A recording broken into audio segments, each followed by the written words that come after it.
This does not look like this is gonna.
Good afternoon, good night, everybody. How's everybody doing tonight? Good evening, ladies and gentlemen. It is 10:25 p.m.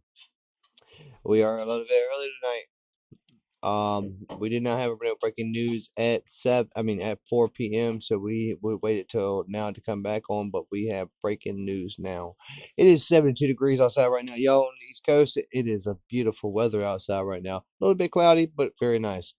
Um, we have some breaking news coming out of Russia, and we have some breaking news coming out of the Middle East. Y'all don't want to miss today's show, y'all. It's gonna be a wild one. We want to give a big shout out to some of our new followers.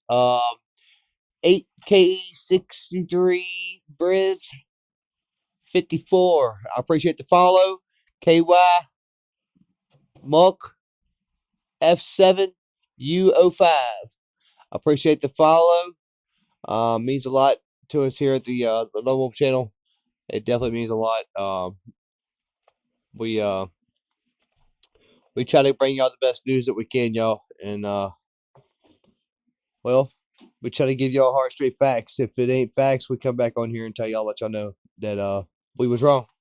I mean, you can go back through our streams and find out. We have tons and tons of videos on our streams, y'all. So if y'all want to go check them out, we are on YouTube, Kick, Twitch, and Rumble. We have all kinds of shorts on YouTube. We have stand-up comedy, everything else over there. So y'all, if y'all want to check it out, go ahead and check it out on YouTube. Also, we are going to be on. Hopefully, we're going to be doing a cookout. And me and the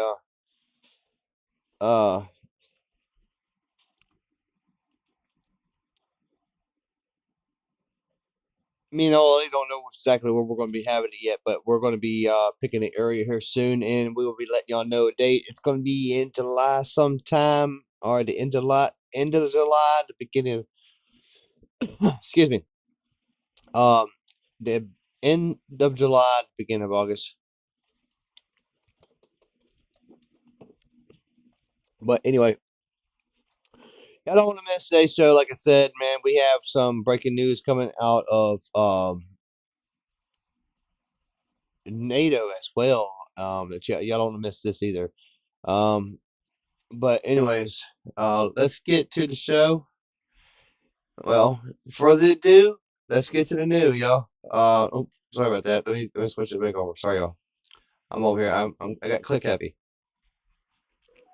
We have very bad news for the Russians. The panic is starting to set in, and the reality is starting to weigh in heavy on the Russian forces. We're hearing that they're now warning of an imminent frontline collapse as the logistics have completely been decimated across the Ukrainian backlines, that is. We've also seen major explosions erupt near Iranian military bases, and also in a really big move as well. Apparently, China's deploying near Taiwan's coast in what they call a special maritime operation, which doesn't sound very good, but it's good to see you all once again. And of course, we're going to be covering the past 24 hours of the news from around the world, but particularly from Eastern Europe, East Asia, and the Middle East, basically everything East, as we have been able to hear of significant developments within most regions of the world, but particularly from the area of the Ukrainian front lines, especially from the Russian army. As it has been covered today, at least by the Russians involved in the frontline operations and Russian military bloggers who have very close relations to those who are currently fighting for the Russian army in Ukraine at the moment, that due to the frontline and logistical situation in the southern front, it is expected that a near and total frontline collapse will be unfolding sometime before the autumn this year, meaning that there are probably the next several months left for the Russian Federation to be able to hold the southern front inside of Ukraine before they start to suffer a complete and total frontline collapse in this area due to a lack of supply. At this moment right now in Crimea, the supply situation has already proven to be catastrophic, as today the entirety of the public transportation system, not just a part of it, has shut down due to a lack of fuel, and all grocery stores, supermarkets, and other forms of food distributors have started to put significant purchase restrictions on the amount of food that each citizen can purchase due to the fact that there is no further shipments of food entering the Crimean area at this point in any reasonable number to be able to even keep a modicum of food or supplies available for the public and the armed forces within the region. We've been able to hear that additionally the Ukrainian armed forces have not been letting up whatsoever and have continued to try and conduct drone attacks against the port of Sevastopol over the day, and significant attacks at the ports around Mariupol have also started to show us that the Russian Federation sea access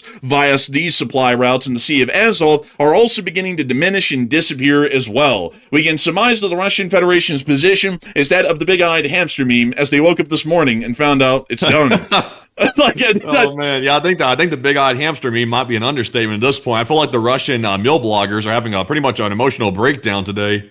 I think they are. They're having a very bad mental breakdown because of what happened last night in St. Petersburg, as we have been able to get the proof and video evidence, as well as satellite data, to be able to cover the exact attacks that were conducted within the St. Petersburg area and what exactly was hit, including the fairly large and fairly important arsenal for the Russian the Baltic Fleet, the 15th Naval Arsenal, which can be seen here around this lake called the Azorskoye Ozero. We understand that this entire ammunition depot has been hit, and a massive fire is now raging with secondary explosions being conducted throughout the entirety of the facility throughout the course of the day after several Ukrainian drones were able to land down, hitting their targets within the area and causing what we can now describe as a raging and uncontrollable inferno across the entirety of the naval arsenal. We also were able to confirm that some form of Baltic Fleet headquarters were hit within Kronstadt last night, and there's also been a couple of other hits as well within the surrounding area. The fire at the small town of Usla-Binsk, just outside of Krasnodar, has also continued to rage throughout the day as well, with Russian firefighting teams finding it near impossible to be able to control the blaze. In the meantime, Russia is still trying to work on shoring up the air defenses around Moscow, because nothing says the country's doing fine like another pantsier on another skyscraper rooftop to try and protect against further Ukrainian attacks. Meanwhile, the Russians have also been on the way to the liquor store to go pick up more North Koreans and try and bring them into Russia to help them out with the situation that is now spiraling rapidly out of control due to the logistic failures on most parts of the southern front. We've also been able to hear that Ukrainian armed forces have inflicted significant losses onto the Russian Federation armed forces on the front today, particularly within the Slovyansk and Konstantinivka front, which have now proven to be, as far as video evidence is concerned, the most active fronts of the conflict at the moment over the past few weeks. We've also been able to additionally hear that the People's Republic of China has now announced some form of a maritime policing operation around the island of Taiwan, which appears to be another attempt at a low-level coercion effort outside of a joint sword naval and combined arms exercise, which are usually conducted twice annually at this point. We've also been able to hear that in the Middle East, some minor things have happened. The Iranians have been whining and complaining today that the U.S. broke the ceasefire by blowing up the surface search radars at Kashim and Goruk, and we've also been able to hear that they are now vowing some form of even larger retaliation. The Saudis have condemned the Iranian actions that were conducted against Kuwait and Bahrain yesterday, and the United States of America is now looking to create some form of economic cooperation ring with the Islamic Republic of Iran. In the midst of this, IRGC fast attack boats are still swarming the strait. Around 80 of them were seen in a large swarm today, most likely laying even more mines within the minefield and also checking the condition of the minefield, and some sort of an incident occurred at Karg Island, although we're not entirely sure what that one was, but there are some reports coming out that there may have been some air defense fire and explosions around the region of the island, but we're not entirely sure, once again, exactly what unfolded. We've also been able to hear that in the meantime, Israel did come under a rocket attack, and during the midst of that rocket attack, the United States has now stated that the state of Israel is officially the largest security risk and security threat to the United States of America the world over, and has actually upped it another security risk category to the highest level that we understand can be provided, due to the fact that apparently it's now been found that the Mossad and other Israeli intelligence operatives have been working within the U.S. government to try and eavesdrop and also get involved in directly controlling and possibly even blackmailing government officials within the United States of America due to the ongoing possible talks with the Islamic Republic of Iran. We are going to be covering all of this news, every single bit of it, starting with our largest stories first, which will definitely be in Eastern Europe today, and then moving our way on down into the smaller stories throughout the night, which are going to be out of the Middle East. So moving us on and into the area of Eastern Europe, we have been able to see that the Russian Federation's position is becoming, especially in the southern front, what appears to be almost completely untenable. From what we've heard today from the Russian armed forces and military bloggers that are heavily involved with listening to the news from the Russian armed forces at the front, apparently the situation is getting quite dire, and Russian military sources are now predicting that a collapse of the Russian front line in autumn could occur due to chronic fuel shortages and a logistical nightmare that has been created by the Ukrainian drone strikes over the past several weeks, and generally over the past several months. We have been able to see that significant actions and developments have started to unfold within the southern front that appear to be showing us, at least at the moment right now, that the Russian armed forces can no longer hold the frontline area within the south and find it to be a tenable position. From what we have also been able to report by video and picture evidence yesterday and over the past several weeks, there has been a significant amount of drone strikes that have been conducted by Ukrainian armed forces against Russian sea supply routes, against Russian land routes, both by road and rail, and we've also been able able to see that these strikes have started to culminate in what has become a desperate supply side situation for the Russian armed forces on the front lines and for the entire Russian logistical apparatus, which supports the supply movements up to the front through Crimea, and also through the Kherson Oblast as well in particular, which appear to be in the worst crisis points that we've seen so far at the moment. From what we have heard today, the crisis of the public transportation systems in Crimea is becoming even worse. Yesterday, we were able to hear that around 400 public transport units did not operate on their routes. From what we understand, that was roughly about 35 to 40% of the entire public transportation system in the Crimean region yesterday going offline due to a lack of fuel. Today, it has now been announced that the entire public transportation system has been shut down. And in the English translation, it does appear that once again, this is due to a lack of fuel. We've also been able to hear some additional reports as well over the course of the day, including that humongous fuel lines are once again forming throughout the entirety of the Crimean Peninsula, including in this area of Yalta, where we have seen that another 1.5 mile long line of cars is waiting for the very little gas that's left that isn't even guaranteed for them if they make it to the pump after waiting in this line for hours.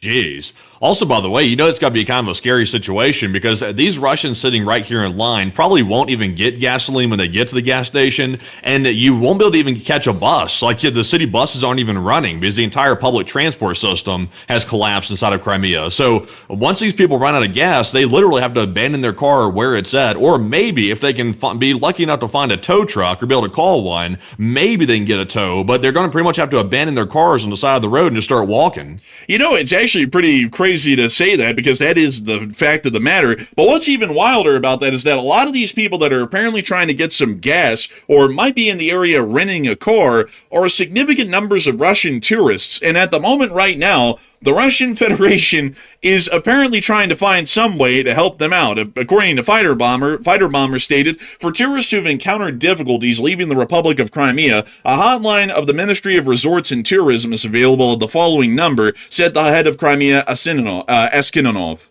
I don't think you're going to be asking him much of anything. Is there any explanation somewhere about whether Russians can go to Crimea for vacation this year, or are they supposed to figure it out themselves based on such news?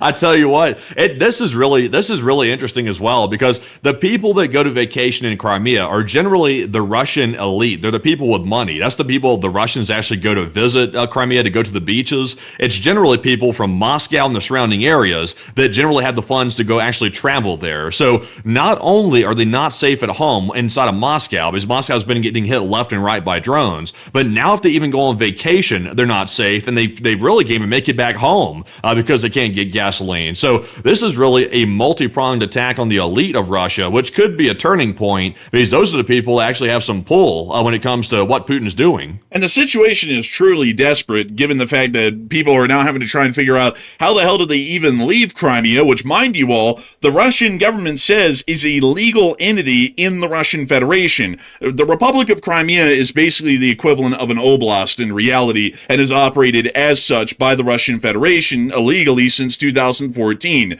And the fact that the Russians inside of quote-unquote Russian territory are having to figure out how to try and get out because they're stranded because of how bad the Ukrainians are attacking the region's supply lines is a pretty bad sort of a look for the Russian government, especially internally for the domestic situation in the country, because they have largely been insisting for 10 years, and this is why a lot of Russians are incredibly common with taking vacations in Crimea, that Crimea is a part of the Russian Federation and therefore entirely safe because they lock it down like the rest of Russia. That's at least their claim, certainly not living up to it these days. We also got to see that as well in more stores throughout Crimea and throughout the entirety of the peninsula, there are more limits of sales being put on basic goods. We can actually see here that every single good in this store that's about to be filmed has a limit of 3 per customer, meaning that they cannot panic buy, and they're trying to stretch out the supplies, the food supplies at least, for as long as they have until they completely run out. Because of the fuel situation in the region, it's also starting to heavily affect every other form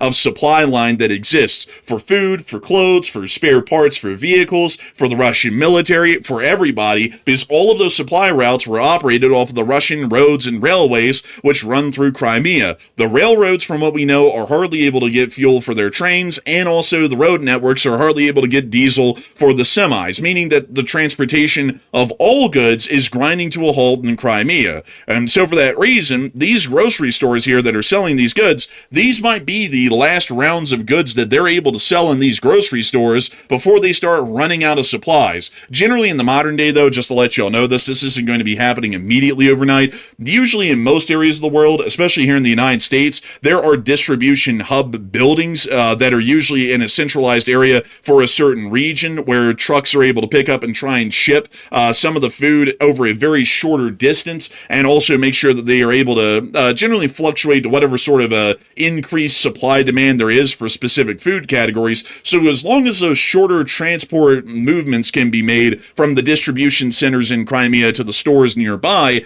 the food situation might not be that bad for the next 6 weeks, especially since they're already putting sales limitations on how many items per customer can be purchased. They'll probably be able to stretch this situation out for the next 2 months if the fuel once again lasts long enough, even for those short transport movements from the distribution hub to the grocery store aren't impeded. The food situation is going to become critical probably for the next 2 months. But it is showing us right now that they're already starting to realize, and the word has already gone out, that the food in Crimea is all the food they have left, and there's really no way to get more in. And so these sales limits are being put on every single product in the store.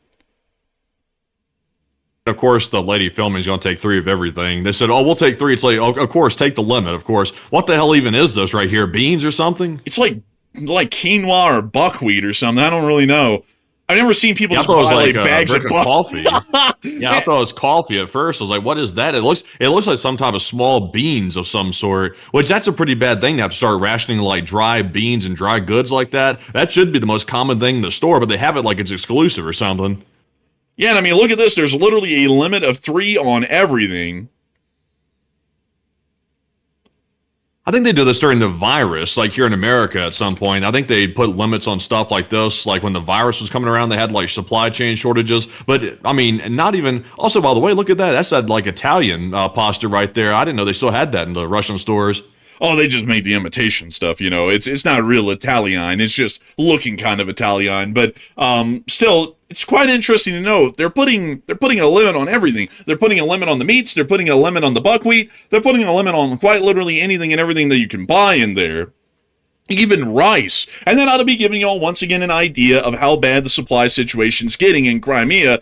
And before anyone says, well, that's just the civilian population, and that's not the military, that is generally operating off the idea that Russia runs a logistical apparatus like the U.S. military, which is the finest one on the planet. There is no other military in the world that does logistics as good as the United States of America does. We can get anything around the world in a remote area, for that matter, and drive it through the region, and those trucks will never have to worry about whether they be able to get back from a lack of fuel. They're always going to have fuel, and we'll find a way to refuel them. However, the Russian Federation supply system is incredibly crude and is hardly thought out beyond the basics. The Russian Federation works largely for their logistics off of a civilian model. They use a large amount of civilian contractors to do most of the heavy lifting in the rear line areas, and only from the distribution hubs or the supply hubs near to the front, or as we call them, the railheads, to their final point of distribution to some frontline fighting unit directly on the front. That part's done by the military, but most everything else in the rear lines is done by the civilians that are contracting out with the Russian government, meaning that their semis are the same as every other semi, and they also have to go to the gas stations along the way to that distribution point for the military and refuel with diesel. And considering that Crimea doesn't have any, a lot of these civilian contractors, if they go into Crimea, they're stranding their entire truck there because there's no diesel to get to then drive it back out of Crimea and leave the area. So it is a one-way supply run trip. They will never make it out of Crimea once they arrive. So that means that the supply situation is doomed because they can't get anyone in there to give them stuff, because then they can't leave either. Yeah, I wonder if it's going to get so bad that at some point the Crimean people, like we were mentioning last night, maybe the Russians of Crimea, after they get trapped there, they start running low on food, which is already starting to happen, and they clearly don't have any gasoline left. That might cause the people that are stuck in Crimea to get so angry and upset with the Putin regime that they're not getting any assistance, that they actually start revolting or maybe, going against the Putin regime possibly. Because, I mean, what do they have to lose at that point? They're literally starving to death inside of Crimea. So maybe at that point, the people that are occupying Crimea might actually welcome Ukrainian assistance at that point, which could be a good prelude for possibly some other actions. It certainly could be. I mean, there's no doubt about it, especially if the situation gets desperate. One thing, folks, that always leads to some form of violent revolution is a lack of food, a lack of water, or a lack of both. That is a basic guarantee to some form of hostile or violent sort of an incident occurring, is when people start to starve or start to die of thirst. Those are the two things that will guarantee violent uprisings. So that could certainly start to happen inside of Crimea, and we'll have to really kind of watch this carefully and see where it goes. We're not seeing any incidents of violence yet inside of Crimea beyond the norm, which are more low-key partisan attacks, which are still ongoing, and we don't really cover those a whole lot. But still, it could certainly start to boil out of control. We're talking about Crimea a lot, by the way, and making it seem like this is the only area affected down here, but Melitopol and the entirety of southern Zaporizhia and the whole of the Kherson Oblast are also being affected like this as well. They are as cut off by supplies right now as the Crimean Peninsula is. So while we're hearing a whole load out of Crimea, and that's generally because they're not in the occupied territories under a state of martial law, so they're a lot more free to put out a lot more information and footage of what's going on.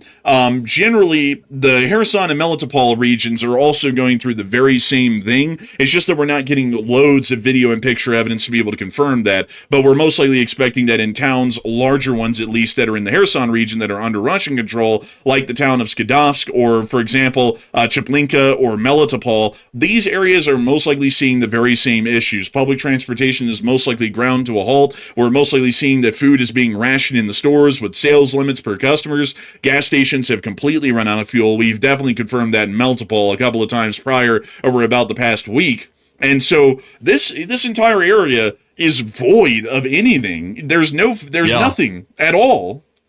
Yeah, not only that, but when you really think back about it, this entire situation started when the Ukrainians started doing really far behind the line attacks using FPV drones and these new variants of drones that Ukraine's now fielding by attacking the Russian logistics highways that were going through occupied Ukrainian territory. It's since expanded from just drone attacks to now Ukraine has mined the roadways all through the rear lines in the Ukrainian occupied territories. Pretty much all those main highways are mined at this point with Ukrainian drones. So that's very bad. That's on top of the aerial attacks that were already happening. And now, as of yesterday, we saw in the Sea of Azov that all these Russian cargo ships, which are not only stealing Ukrainian grain, but they're also bringing supplies into occupied territories from the Sea of Azov, they're also now getting targeted by those same Ukrainian drones. So, I mean, at this point, the Russians really only have one way to get supplies in, and it's to do airdrops at this point. And that's risky because, of course, Ukraine has the ability to hit those aircraft when they try to fly in to do something like that. So, do you think that's a real possibility? Could they start doing emergency airdrops of supplies if they get more desperate? Nah, not really, because it's extremely prohibitive for fuel concerns. Like, the jet fuel in Russia is hardly being produced at the moment, so we understand that would be a huge constraint, especially if they were trying to do that on a regular basis. They would basically have to conduct airlifts like that on a 24-hour schedule. They would have to use basically every transport aircraft they have in the Russian Air Force to be able to just try and meet the minimum caloric demands of the citizens of the Crimea, much less just a single city like Simferopol or Sevastopol. So while they might be able to do that, it would be a humongous strain on their jet fuel resources, which are already incredibly low nationwide at this moment in the Russian Federation, which would put a damper on it pretty quickly because they probably run out of jet fuel and then have to greatly decrease the supply schedule. Or they would try and supply the area of Crimea, but then they just don't have enough transport aircraft to drop off enough supplies to be able to even fix the situation, except for maybe one city, and even in that one city, the supplies would be fairly sparse.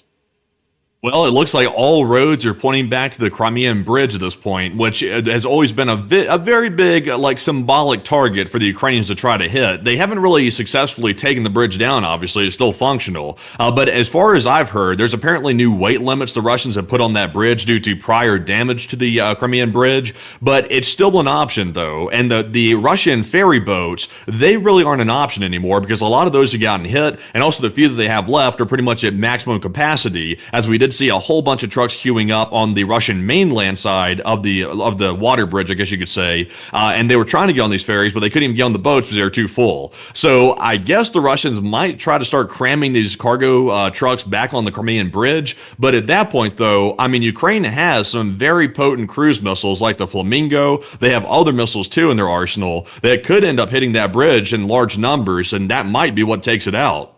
So really quickly to look into your question here, because I'm trying to see if I can get us an answer here.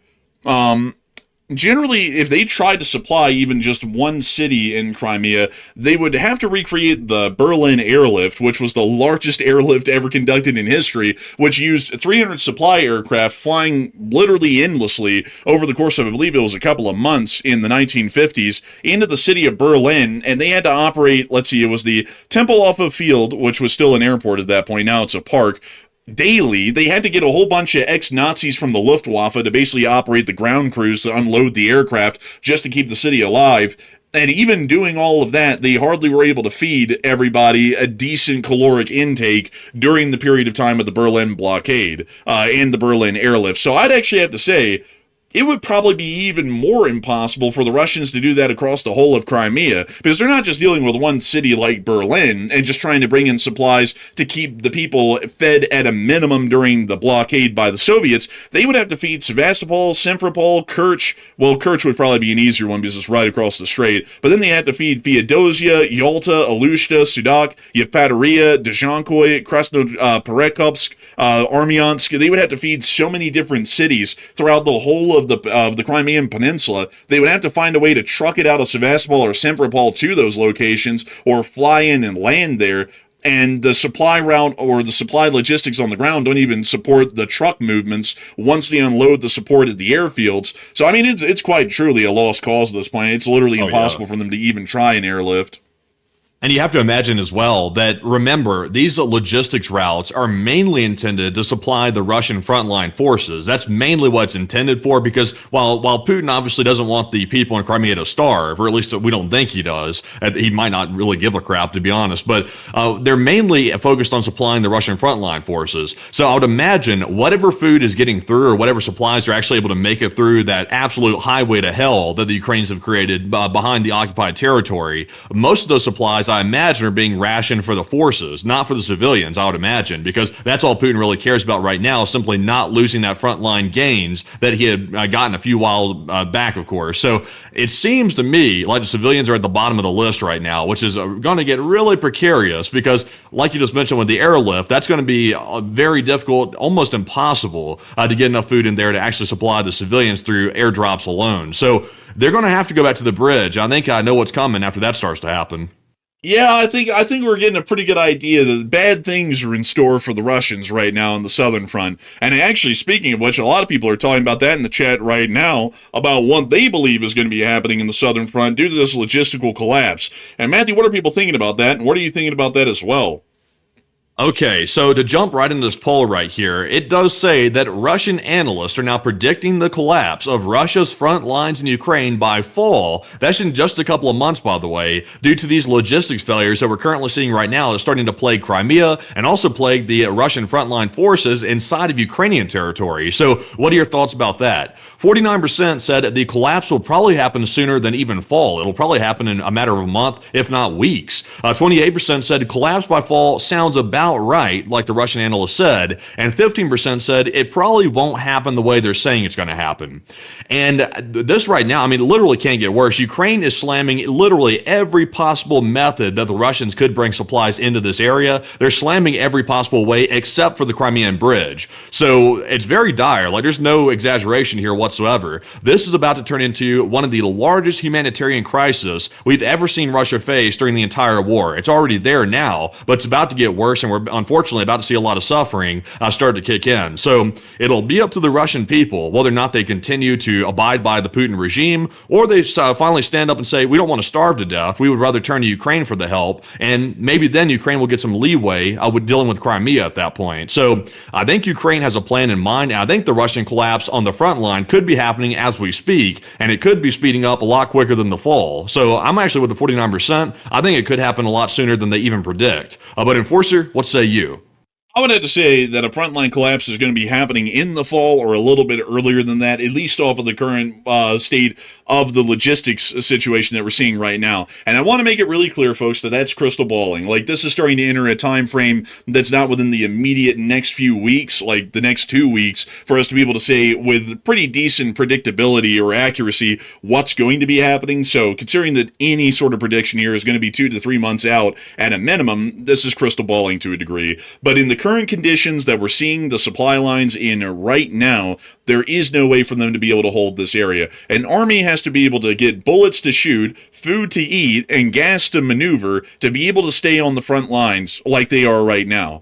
And considering that they aren't getting any gas to move, bullets to shoot, or food to eat, that's going to start making the Russian position in this area what is called strategically untenable. Because if you can't eat, shoot, or move, your army is completely screwed, and they're waiting to die. They're quite literally on death row, waiting for the Ukrainians to execute them at this point for just sitting around and doing nothing. And so we might see a couple of things happen. There's a couple of moves that the Russians could make.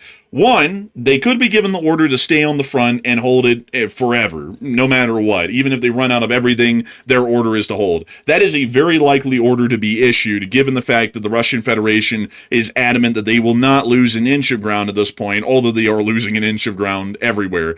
If that is the case, the Russians are going to exhaust their supplies rapidly, the little bit that they have left. Most of the ammunition, especially the indirect fire support, will be spent probably within the next couple of weeks. We'll most likely see that the food and water supplies can last for some time, but the fuel supplies are going to disappear along with the civilian supplies at the exact same time, which is about right now. With that in mind, the Russians now have lost their ability to maneuver, they're starving, and they also have absolutely no firepower to directly repel a Ukrainian assault with small arms, or even to try and slow down a Ukrainian assault with indirect fire support like artillery or drone forces within this front. Given that sort of a situation, they have lost the battle. The Ukrainians will be able to outshoot them, outmaneuver them, and also continue to fight with a greater deal of morale in any given offensive within this front, meaning that once the Ukrainians make a breakthrough on the Surovikin line in this area, the Russians aren't able to go, oh damn, they broke through, let's relocate another regiment to stop them before they can push any deeper behind their rear lines, because the units don't have any fuel to maneuver anymore to stop a Ukrainian breakthrough. So once a Ukrainian breakthrough occurs, that's the end, basically. The Ukrainians just flow on through that breakthrough, encircle the Russian forces that were on the front, and then they either have to choose to die or surrender. That's going to be their two options. There is another chance that the Russians might issue the order, considering that the situation is now untenable, for the Russians to retreat out of the area.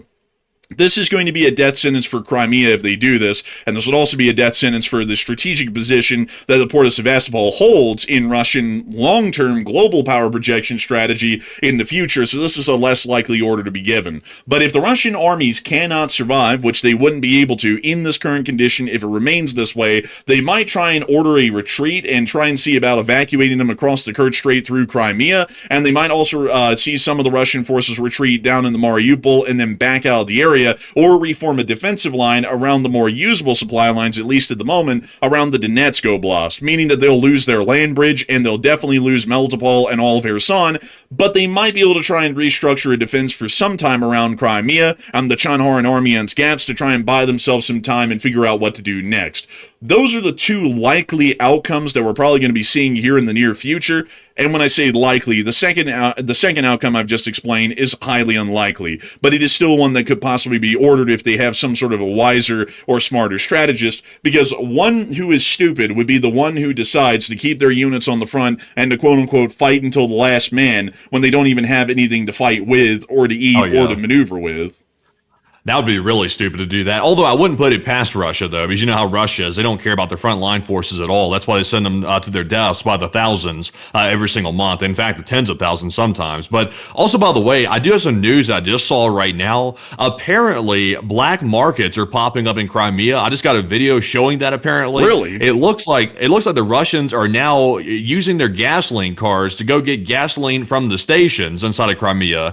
Then they'll pull into a nearby parking lot and start selling the gasoline from the tanks, apparently at a massive markup. So essentially, the Russians are starting to scalp each other with the gasoline, it looks like. Damn. The scalpers very become Russian. the scalpers. Oh my God. That is very Russian right there, I must say. Although it does happen everywhere, by the way. Like, for example, when Katrina hit, of course, down the Gulf Coast, there was people doing stuff that kind of scummy stuff like this as well. But they're alleging that apparently there's some gasoline black market stuff going on. So obviously that's not good. Dang. Man, it took them like two days of fuel shortages, like critical ones, to already see a whole black market trade form. I gotta say, man, the Russians are shifty, honestly. Like, that's pretty crazy. And like in North Korea, man, like when the March of Strife began, like it took them a little while to start setting up black markets. Dude, it took Russia 48 hours to set them up once like the fuel completely ran out. Yeah, I would say so. It's just really wild, though. Like, of course, it's allegedly in this video, by the way. Gotta make that clear. Allegedly, but I mean, it seems pretty clear what they're doing over here, at least from looking at the video. But that's definitely not good, right there. I would say. So I don't know. Like, I have a feeling that after a while, I think the Russians are going to get angry because these are the elite Russians, the people that are hanging out in Crimea right now. These are the top ones that make the most money inside the Russian Federation, and I don't think they're going to put up with the stuff that the normal everyday run-of-the-mill Russians that live in the poorer regions. I don't think they're going to put up with that for very long. I don't think they will. I would also agree with you. I don't think that's going to be the case at all. They're probably not going to be happy with the situation for much longer, and it's probably going to start leading to some negative results inside of Crimea. Additionally, speaking of the supply situation in these areas, we've also been able to hear that near to the area of Mariupol, there's also been an attack on one of the major ports near to the city, which I'll be showing y'all right here. To actually give y'all a little bit of information, apparently this port facility is to the east of Mariupol. It's not the port facility that's down here to the west that we were pointing out as the possible origin or impact site of the attacks yesterday. It's somewhere out here on the coastline. I'm not particularly sure where. I actually heard it was near Pioneerske, right around this area, but apparently I'm not seeing any port facilities to speak of here. Still, we did get to see the significant fire right here near to the port, and we also were able to see once again right here that this is the area of the town of Pioneerske, which we can see right here. There are some like very, like, and when I say port facilities, I mean like they're like fishing boat port facilities, nothing that's real or usable. But we can see that some sort of a fire is raging within that area, and it's right around there, which will show you the geolocation from Raging 545. We also were able to see additionally the fire as well in these clips. Oh, they had music. I thought that was the car like rattling apart. Yeah, look at this car though, man. Like they have like no liner in the ceiling, like just straight up bare metal. Man, that's budget cuts in Russian car manufacturing. You know, that's what they do. Like when they're trying to like do weight savings on like race cars, they'll take all the insulation and all the linings and stuff out of it. But I don't think they were racing. I don't think they were racing either. I think they cut in costs a little. We also get to see the burning port in this clip as well.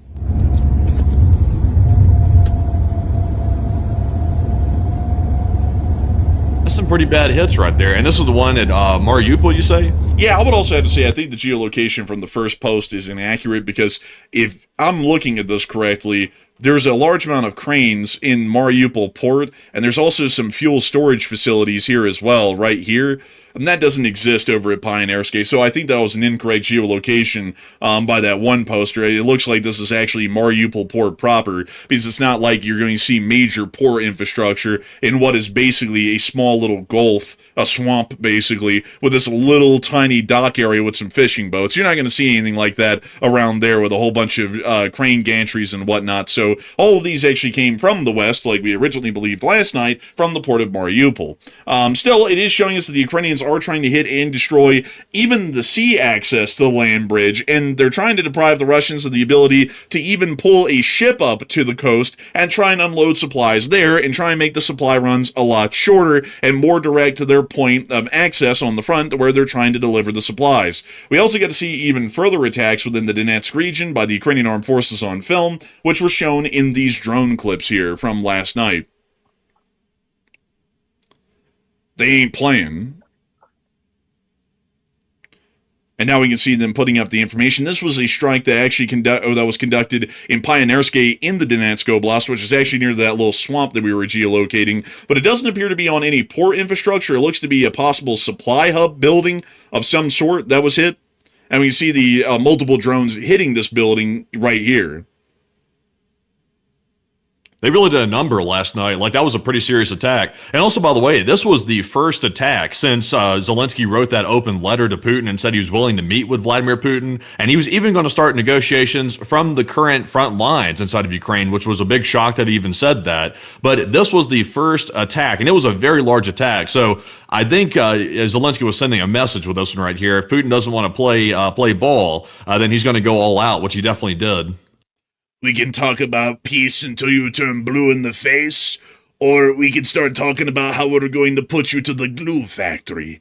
Pick your poison. Man, like Putin said, glue factory, and Zelensky said, very well then. Like, it just started blowing up everything down here.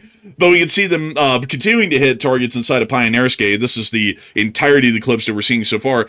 Interestingly enough, not port infrastructure. It appears to be some sort of a logistics or distribution hub for the Russian armed forces, what we would kind of describe lightly as a railhead, although it doesn't have any rail access. And the drones are having free reign over the city. We've seen no air defense fire yet, once, over the whole of Pioneerske. That's not shocking anymore to me. They're still gathering all the air defense and putting it around Moscow. Like, I'm sure we'll get to it here shortly, but they're putting a whole bunch of like these missile-based interceptors on the top of skyscrapers inside of Moscow. So I doubt you'll find any outside the capital or the perimeter roads. Man, it sounds like the Hunger Games now. You're not going to find air defense outside the capital. Man, It's true. I mean, it's true. I mean, the elites in the capital. I mean, Russia operates like the Hunger Games. The people that aren't in the capital get the scraps. Man, honestly, it's true, man. I mean, it's like, geez, it's like, it quite literally is like the Hunger Games out there. And we can also see this line of supply trucks on fire here as well.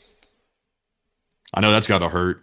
This was near Yenikeyeve in the Donetsk Oblast, which would actually be somewhere around up here near the Donetsk city area, if I'm not mistaken. Unfortunately, I can't find it off the top of my head, but I do remember the town name somewhere up here generally. But moving us on out of that little clip and out of that bit of news, and we have also seen that on the southern front, the Russians really aren't making any progress either to add to this all, because the Russians are still trying, even with the desperate supply situation that's already starting to hit the front lines right now, they're still trying to conduct offensives on the town of Wheelopol. And the Ukrainians are continuing to wipe out Russians left and right in this area as they're just running across the open fields to try and make it to the town. We see some of their trench It's so lines weird here. looking at the footage now, and it's all green. Like, the grass is all green, the trees have greened up and stuff. I'm so used to seeing it during the spring and the winter and stuff. It's just so crazy to see it all, like, lush looking and stuff like that. Man, it's like springtime, a rebirth. Not for the Russians, though. Like, man, it's a re-death for them. Springtime for Putin, they say. Springtime for Putin and Russia. Anyways, moving us on from that clip, we also get to see another clip of the 82nd also doing some work against the Russians in the Wheelopol front. Man, here's one of them just running across an open field.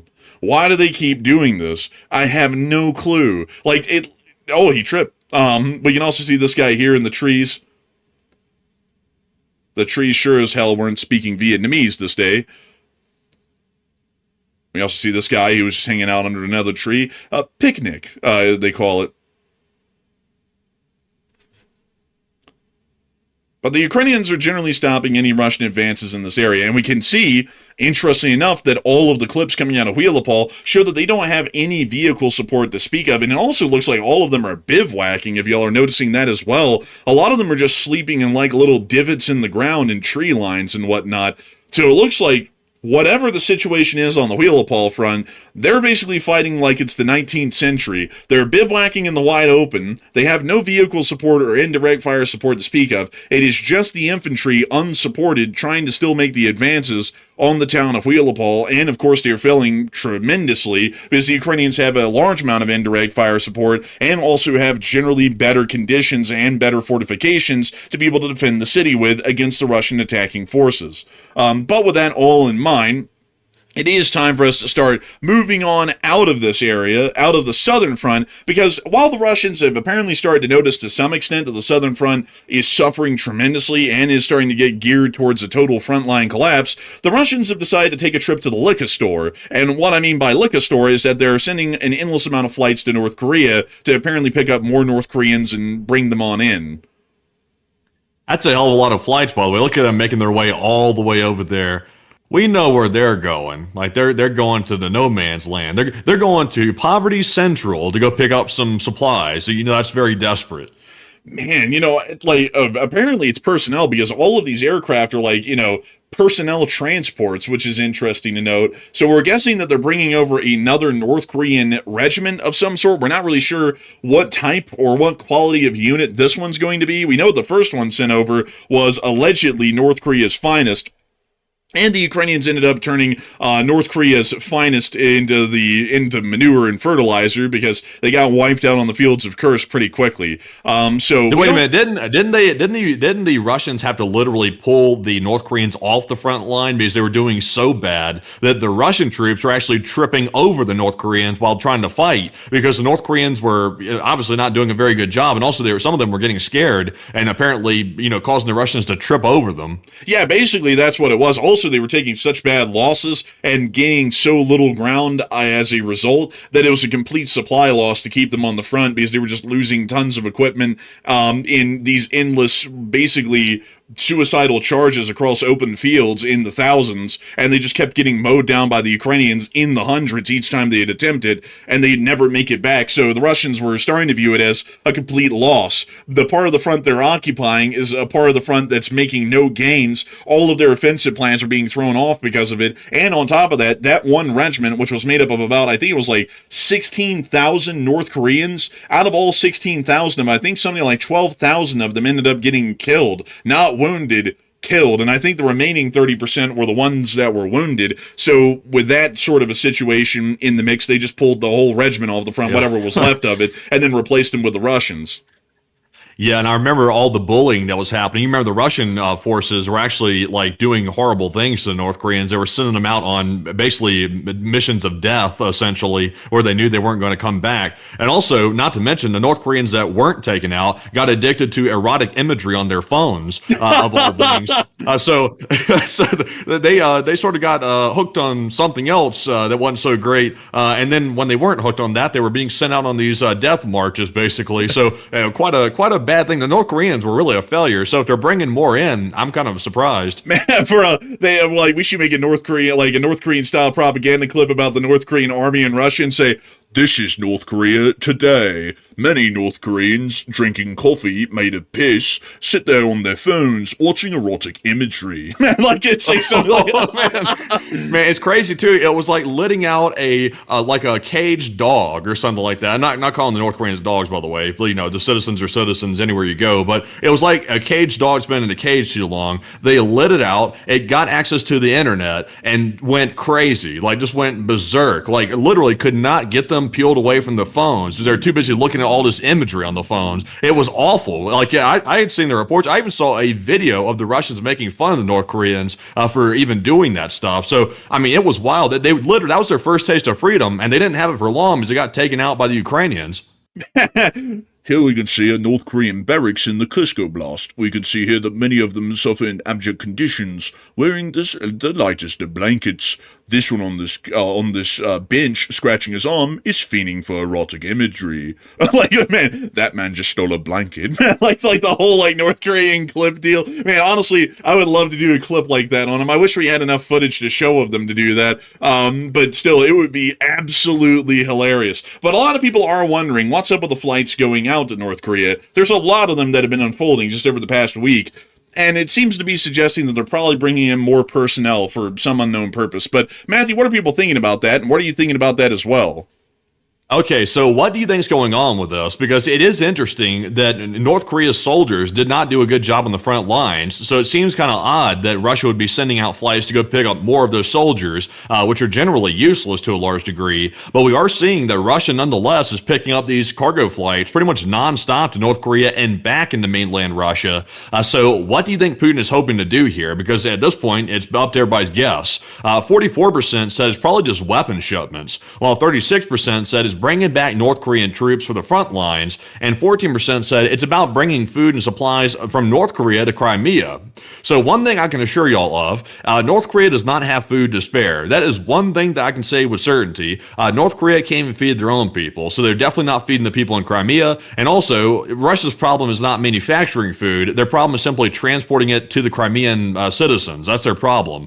So it's not that. I would personally doubt that they're bringing back troops, because I'm not sure why they would do that, considering that they literally just got slaughtered by the dozens on the front lines, and were even hampering the Russian frontline efforts. They actually made the situation worse when they showed up. So I would be kind of doubtful that they're bringing more troops. I think it's more weapon shipments. That's one thing North Korea is doing. They've created a whole bunch of agreements with Russia to manufacture weapons on their behalf, and also it could be, like I've speculated before, and also generally has been proven to a large degree, that North Korea is being used as a proxy for China to ship weapons to Russia as well. So I think that's what they're up to. They're probably grabbing small arms, ammunition, artillery shells. They're probably grabbing things like that from North Korea and bringing them back to Russia to use on their front lines. So I'm with the 44%. But Enforcer, what say you? I'm actually going to be with the 36%. I think they're actually bringing back more North Korean troops. I think this time, though, they're not with the intention of being on the front lines fighting anyone. I think they're probably bringing in something like an engineering regiment of some sort that can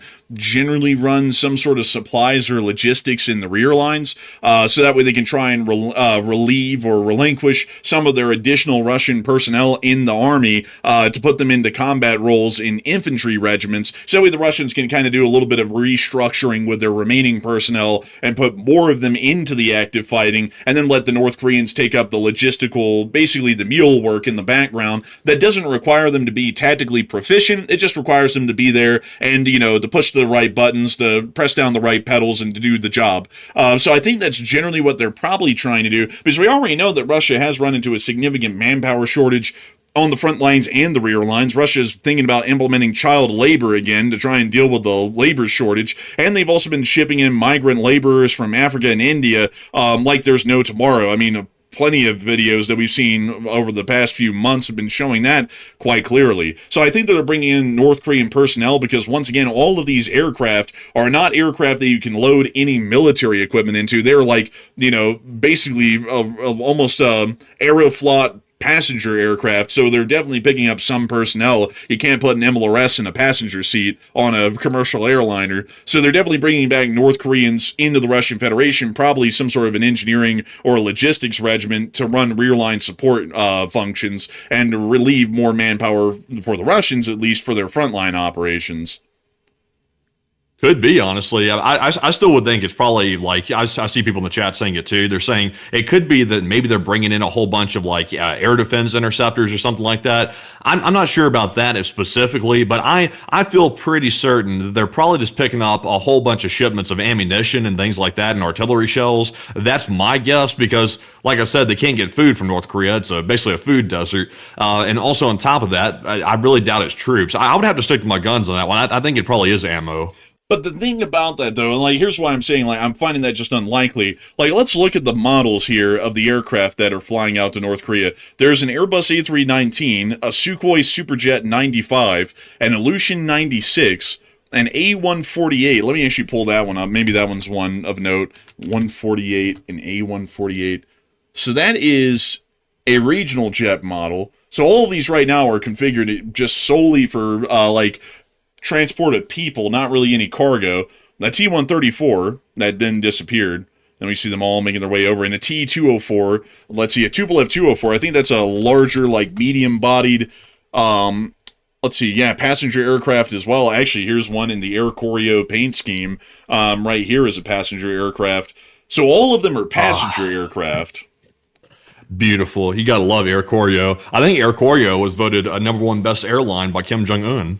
Man, I think it's been voted #1 best airline every year forever, according to the North Koreans. Man, I wonder why. I wonder if it has something to do with it being their only airline. I think it's the fact that most North Koreans don't know of another airline. Like, they don't know that there's other airlines out there, probably. But, you know, all of these aircraft, though, like, getting back to, like, the meat of the matter, they're all passenger aircraft. And you can't really do cargo shipments well with those. If they were sending IL-76s, they're definitely picking up material equipment. Like, they're picking up guns, they're picking up munitions. But then also, on top of that, why would they do that by plane? Wouldn't they do that by train? That would be a lot more efficient in terms of cost and also in terms of fuel consumption, considering that fuel is running out across all of Russia. So I think that this is really personnel transports, because the type of aircraft, they're all passenger aircraft, and also it would be materially inefficient for Russia to transport ammunition, which is fairly cheap, by aircraft, which is an expensive form of transport. Now, I will say this. I think that the way your argument might have merit, at least in my opinion, now it's a fair argument, but I see Old Warrior saying that Stalin was famous for bringing in East Russia troops to quell riots, like in Hungary. Now, I could see that. I don't personally see Russia bringing in a whole bunch of North Koreans to fight on the Ukrainian front lines because they were useless and they made the situation worse. But I could see North Koreans being brought in to maybe quell Russian civil unrest. Now, I could see that because that doesn't necessarily require, the frontline slog. That requires expertise and also a lot of training to actually make it work. That simply requires basically civil policing skills, which the North Koreans would generally be able to pick up pretty easy. So maybe that's it. Maybe Putin's getting so worried that there's going to be unrest inside of Russia because of the recent crackdowns on the internet and things like that. And now the Crimea crisis is starting to pop up, that maybe he's bringing in these people as civil security guards for mainland Russia. Well, I mean, I kind of already covered this prior, but they don't have to be fighting to be brought over and be involved in the war. There's a lot of support roles that they could do that don't require them to have to be on the front lines actively fighting the Ukrainians. And that's what I was saying prior, that's the whole reason they're being brought over, is because they have no martial capabilities, but they can, like anyone, do simple tasks like driving a truck, unloading equipment, which is just menial labor. And so I think you might have missed that when I was saying that earlier addressing the poll. But you say civil security guards? No, I said they were probably going to be put into some form of logistics or rear line work where they don't have to actively fight. No, I'm saying civil security guards, like specifically like backing up the FSB and also the domestic security forces in case there's civil unrest inside of Russia. That's what I'm saying. Well, yeah, but I mean, you said right there, you're like, well, your argument would have merit if they're not going and actively fighting on the front. And I was like, well, it does have merit because I've said in my own analysis, like, they're not actively fighting on the front. They're probably going to be in rear line and supply, something like that, or, in some sort of an engineering unit to build defenses, something that doesn't require them to be actively fighting Ukraine. That's what I was saying, because there's no way that they can transport munitions on a passenger aircraft effectively or efficiently for that matter. And also they probably do that by rail because that's how we've seen them transport all the munitions from North Korea prior. So to me, it would look clearly like they're transporting over personnel, and whatever they're transporting them over for, it's definitely not a combatant role. It's some sort of a non-combatant support role in the Russian army, because they're probably trying to find a way to get rid of the Russian logistics regiments, break them up or dissolve them, and then just distribute that manpower into the frontline fighting units that the Russians have, so that way they can keep Russian units on the front, which are qualitatively better than North Korea, and then just replace those missing logistics regiments with North Korean ones instead. Maybe so, but I think if they were being brought in, it would probably be for like civil security or something like that. That's probably my guess. Maybe so. We'll generally have to see, because it's anyone's guess at this point what Russia could be needing with a whole bunch of North Koreans. But eventually we'll find out. So we'll have to see. It'll be interesting, though, regardless, however it goes. But moving us on out of that news near Moscow of the North Korean flights, or more so the flights to North Korea, we have to start moving on up to St. Petersburg, because we have been getting some absolutely insane news out of St. Petersburg over the day. But before we get to this news that came out of the St. Petersburg area. I do have to say that we are entirely honored and greatly appreciative that so many people have been here over the course of the night. Tonight, we have had 17.3 thousand people here at the Peak, which I've got to say is unbelievable. Yesterday, because we had a breaking news show yesterday, and we only had like 16.1 thousand people here at the Peak. Tonight, we ran a normal show, and I think we had like 1.1 thousand more live viewers, which is really crazy. But I got to say that we're entirely honored and greatly appreciative of all of y'all showing up so far. Make sure to stick around. We still have a lot of crazy news to go, especially out of St. Petersburg, and also some interesting developments out of East Asia and the Middle East. But before we get into all of that, I think honestly, I think people are tired of hearing the negative news out of the Middle East. I think that's why people are showing up, because I will say today we actually have, like, in the scheme of the Ukraine war and Ukraine winning, I mean, this is about as good as it gets. A frontline collapse is literally the worst case scenario for Russia. So I think that's why people are showing up, because for once we actually have positive news for Western forces instead of the negative stuff. Man, I gotta say, folks, good news sells. It sells. I just wish we had more of it. With that in mind, before we get on into the rest of all the good news we have tonight, and then also the news out of the Middle East, I do want to make sure that we take a brief moment to get 3 questions out of the chat before we get into the rest of it. So, Matthew, what do we got?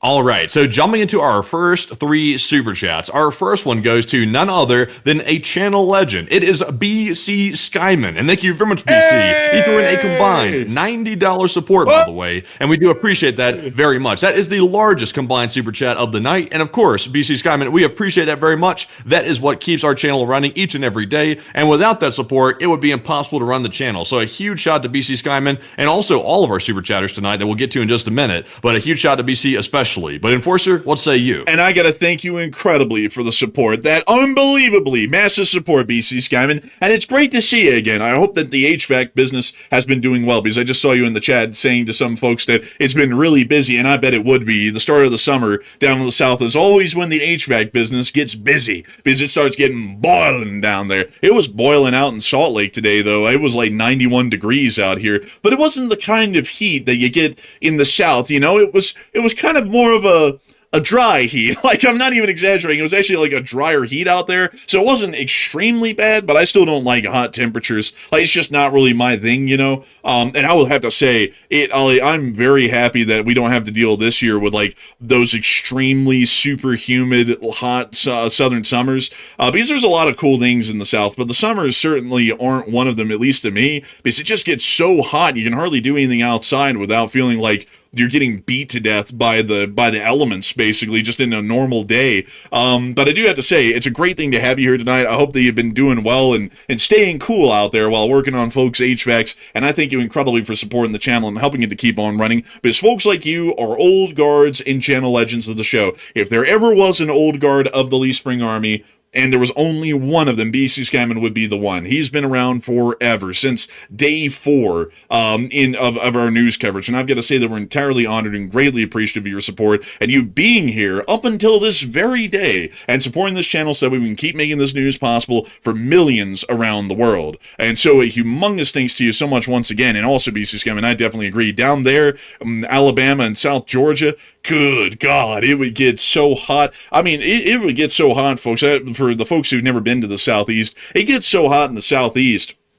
They don't tell you this, by the way, most of the time about the South, but it'll get up to like 100 degrees down there on most days in the summer in Alabama where we lived, and at 100% to 90% humidity every day. So like 100 degrees really felt more like 115. And you would go outside and it would feel like the sun is literally beating you down. Like it's just like a fist slamming you on the head and beating you down to the ground with how hot and humid the weather would feel every day. It's like the summers down there are brutal. Like it's tough to do anything. Like basically in the summer, you can't really do much outside. You just got to wait for the fall and the spring. And then the winter is a pretty good time because they have, like down there, it's fairly mild winters. Like the coldest it usually gets is like the 50s, which isn't bad at all. But a pretty interesting sort of weather element down there. But a huge thanks to you once again for the support, BC Skyman. And we're on to the next one.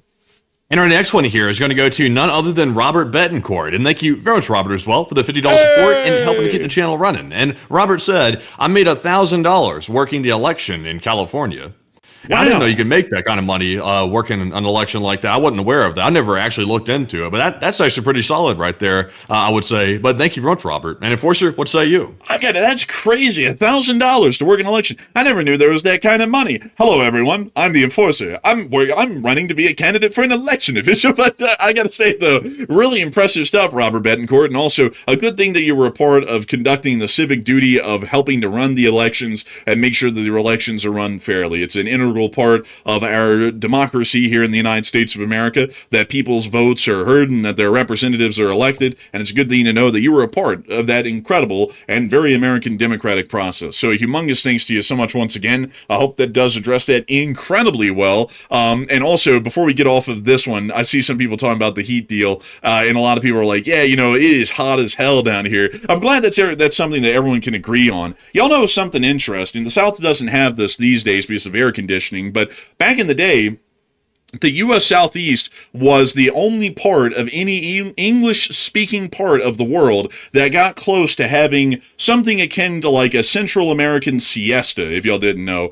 During the midday in most of the South historically, like during the basically ever since the beginning of colonial history and American history in the Southeast, from about 11 a.m. to 2 a.m. in the afternoon, most stores in the South would actually shut down. Everybody would close up their buildings, like cover the windows with curtains and whatnot, and they'd go out on the porches and balconies, or they'd just go home and they'd sit outside and they just fan themselves and drink anything cool like lemonade and whatnot, or get ice cream from like an ice cream stand. And they actually had ice cream back in the day. That's a whole other rabbit hole for a whole other time. But they'd sit there and just wait out the heat for a couple hours and just try and stay in the shade and stay cool, because otherwise you would just die a heat stroke back then. And so the South generally was not wasn't industrial whatsoever, because you would die if you ever tried to work in an industrial space in the middle of the day in that kind of heat. The air conditioning is actually what led to the industrialization of the South, and nowadays in the U.S. Southeast, it's one of the most industrialized areas of the country. Kind of an interesting fact about how life has changed so much because of air conditioning, which for the South is as important as the invention of the steam engine. But a huge thanks to you so much once again for the support, Robert Betancourt, and I hope that was an interesting little tidbit of historical information about the South and the heat down there. And with that, we're on to the last question of the segment, and then we're going to be moving on to the rest of the news for the night. All right, so this one goes to none other than Chef Danny B, also another channel legend, the official chef of the LSA. And thank you very much, Chef Danny B, for that $50 support. We do appreciate that. He said, good evening, Enforcers. Chef Danny here. It's very rare I come out firing super chats at the beginning of the streams, but great streams lately. I haven't been chatting much, but I have been listening, and LLT, LSA. And also, that's totally fine, Danny B. We have a lot of people that we call lurkers. The channel lurkers, we call them. Brand new term, lurker. We just invented that right now. But we have a lot of people that do that because, and not everybody chats 24/7. Like we have channel legends that will sit in the chat. Sometimes they'll pop into chat. Sometimes they'll just watch the show. And also, we have other people too. There are actually other YouTubers that watch from time to time. They occasionally pop in the chat, and you'll see them occasionally in here. So that is totally fine. But we do appreciate support. And Enforcer, what say you? And Chef Danny B, it's always an honor to know that we have millions of American lurkers who watch this channel, and I've got to say that we're happy to know that you're always one of them. We love to know that folks are always listening and watching. We always love to get to hear from y'all every once in a while as well, and know that y'all are doing well and that things are good. And I'm really happy to hear that you've been enjoying the show lately. We put our heart and soul and effort into this every single day to make the news coverage the best it can possibly be. And I would have to say that it is an absolute honor to know that you have appreciated this show and all of the streams recently, and have found it worthwhile to support the stream early. We thank you incredibly for that, and we thank you for helping this channel to keep on rolling. Also, by the way, if y'all are wondering why in the world, because I see a lot of people going like, American lurker, like, what does that mean? It's a reference to this whole thing. Like, there was like this political speech that was made by this guy who I think was the union head of, what was it, Matthew, the Teamsters or something like that, and he said, American worker. And so, like, me and Matthew found that memeable. Like, in our heads, it's been an inside joke amongst us for a while. Is like, the American worker. And so when the word lurker came up from folks who don't talk a lot in the chat, I just took the joke and then molded it from American worker to American lurker. And so I just say it in that way, just to let y'all know a little bit behind the context of the joke. But still, huge thanks to you so much once again for support, Chef Danny B. Long live the Lee Spring Army. And with that, it's time for us to get on out of this question segment and into the rest of the news that we got from around the world. And speaking of that, we're going to be getting right back into Russia and continuing our news coverage up in St. Petersburg.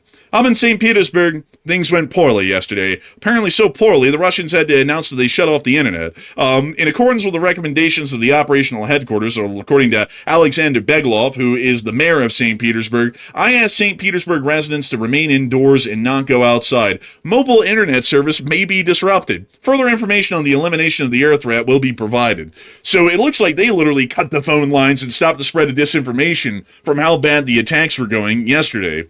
And they went badly. If y'all didn't think they were bad yesterday, they went horrifically. We were able to get some of the reports of the strikes out of the area, and to just name off a couple of them, they hit the 15th Naval Arsenal, the Kronstadt Naval Base, and the Foch Institute of Physics. I gotta say. The what? That's one. The what? What are they studying here? They studying the concept of Foch. It's a Wow. It's a fucking great institute. Like it's Damn, that's crazy work right there. I've never heard of the physics of that.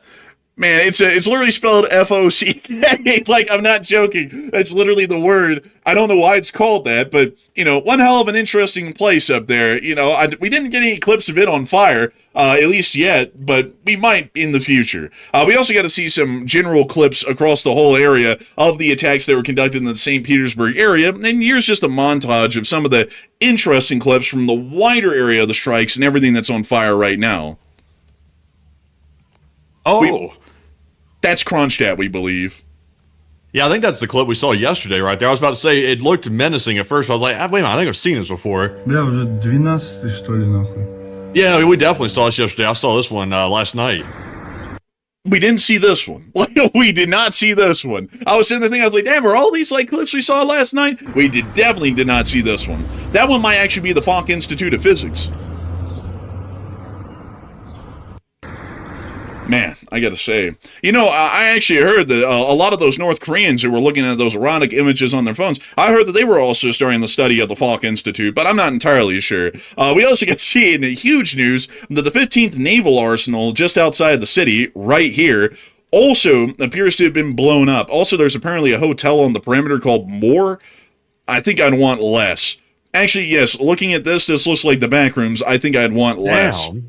That looks like that beach in that place that dude tried to pull up and give those people that had never spoken to normal humans before. He tried to hand them a Coke and they tried to kill him. It kind of does look like that. I also got to say, this natural scenery here of these trash bags really. This is definitely Russian, I could tell. Man, and also look at this, man. Wow, they've got that dobry, and they got beets or tomatoes or something, and some water. And something else here, looks like maybe some sok, which is juice in Russian. And they also have these little pieces of meat in this little cooker thing. And it looks like they're cooking out of a box. Pretty ghetto kind of a setup here, but I guess it works, Like they're literally on a beach right on the side of the interstate.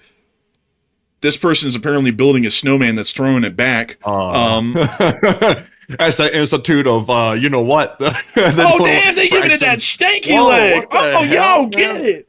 Hey, yo. This is kind of lewd right here or something. I tell you, I don't know about these Russians, man. Russians, their minds are in the gutter. Man, that oddly erotic snowman vibe on the side of the interstate near a beach.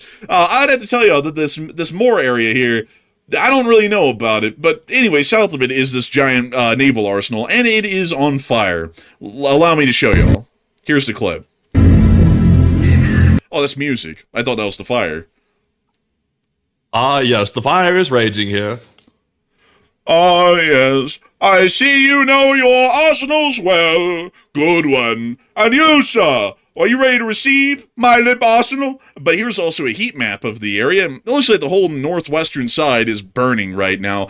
Almost every single building up there is on fire, which is pretty impressive, I'm not gonna lie. You can also see some of the munitions stored in the wide open, as the Russians do, as custom by their tradition. But moving us on out of that bit of news, up there at the 15th Naval Arsenal, and out of the whole of the city of St. Petersburg, it appears that these attacks on St. Petersburg have really highlighted the vulnerability of the St. Petersburg city area to Ukrainian drone attacks. So in response to that, Putin and his genius has decided to add more air defenses to the city of Moscow instead, which we were able to see in this clip as they're dropping off another Pantsir air defense system on another skyscraper.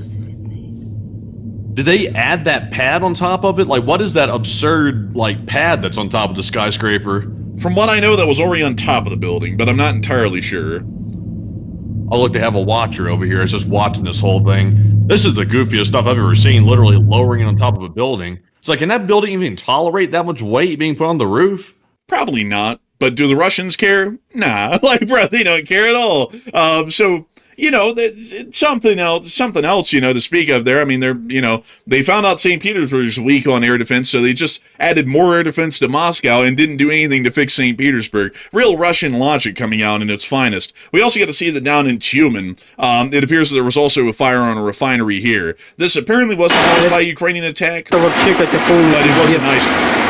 Отвечу за шляпу, мы вот здесь вот были, на самом верху, а горит, ебать, вот. Well, like Chernobyl out here. Прикинь, как уебет, это вообще пиздец. Jeez, man. Why does the audio and the, like, visuals sound like the start of a Live Leak video? Like, you know that really bad quality, like, 8-bit video or something like that? It's like the Lively thing. Ah, yes, you mean those early 2010s Chinese workplace casualty videos.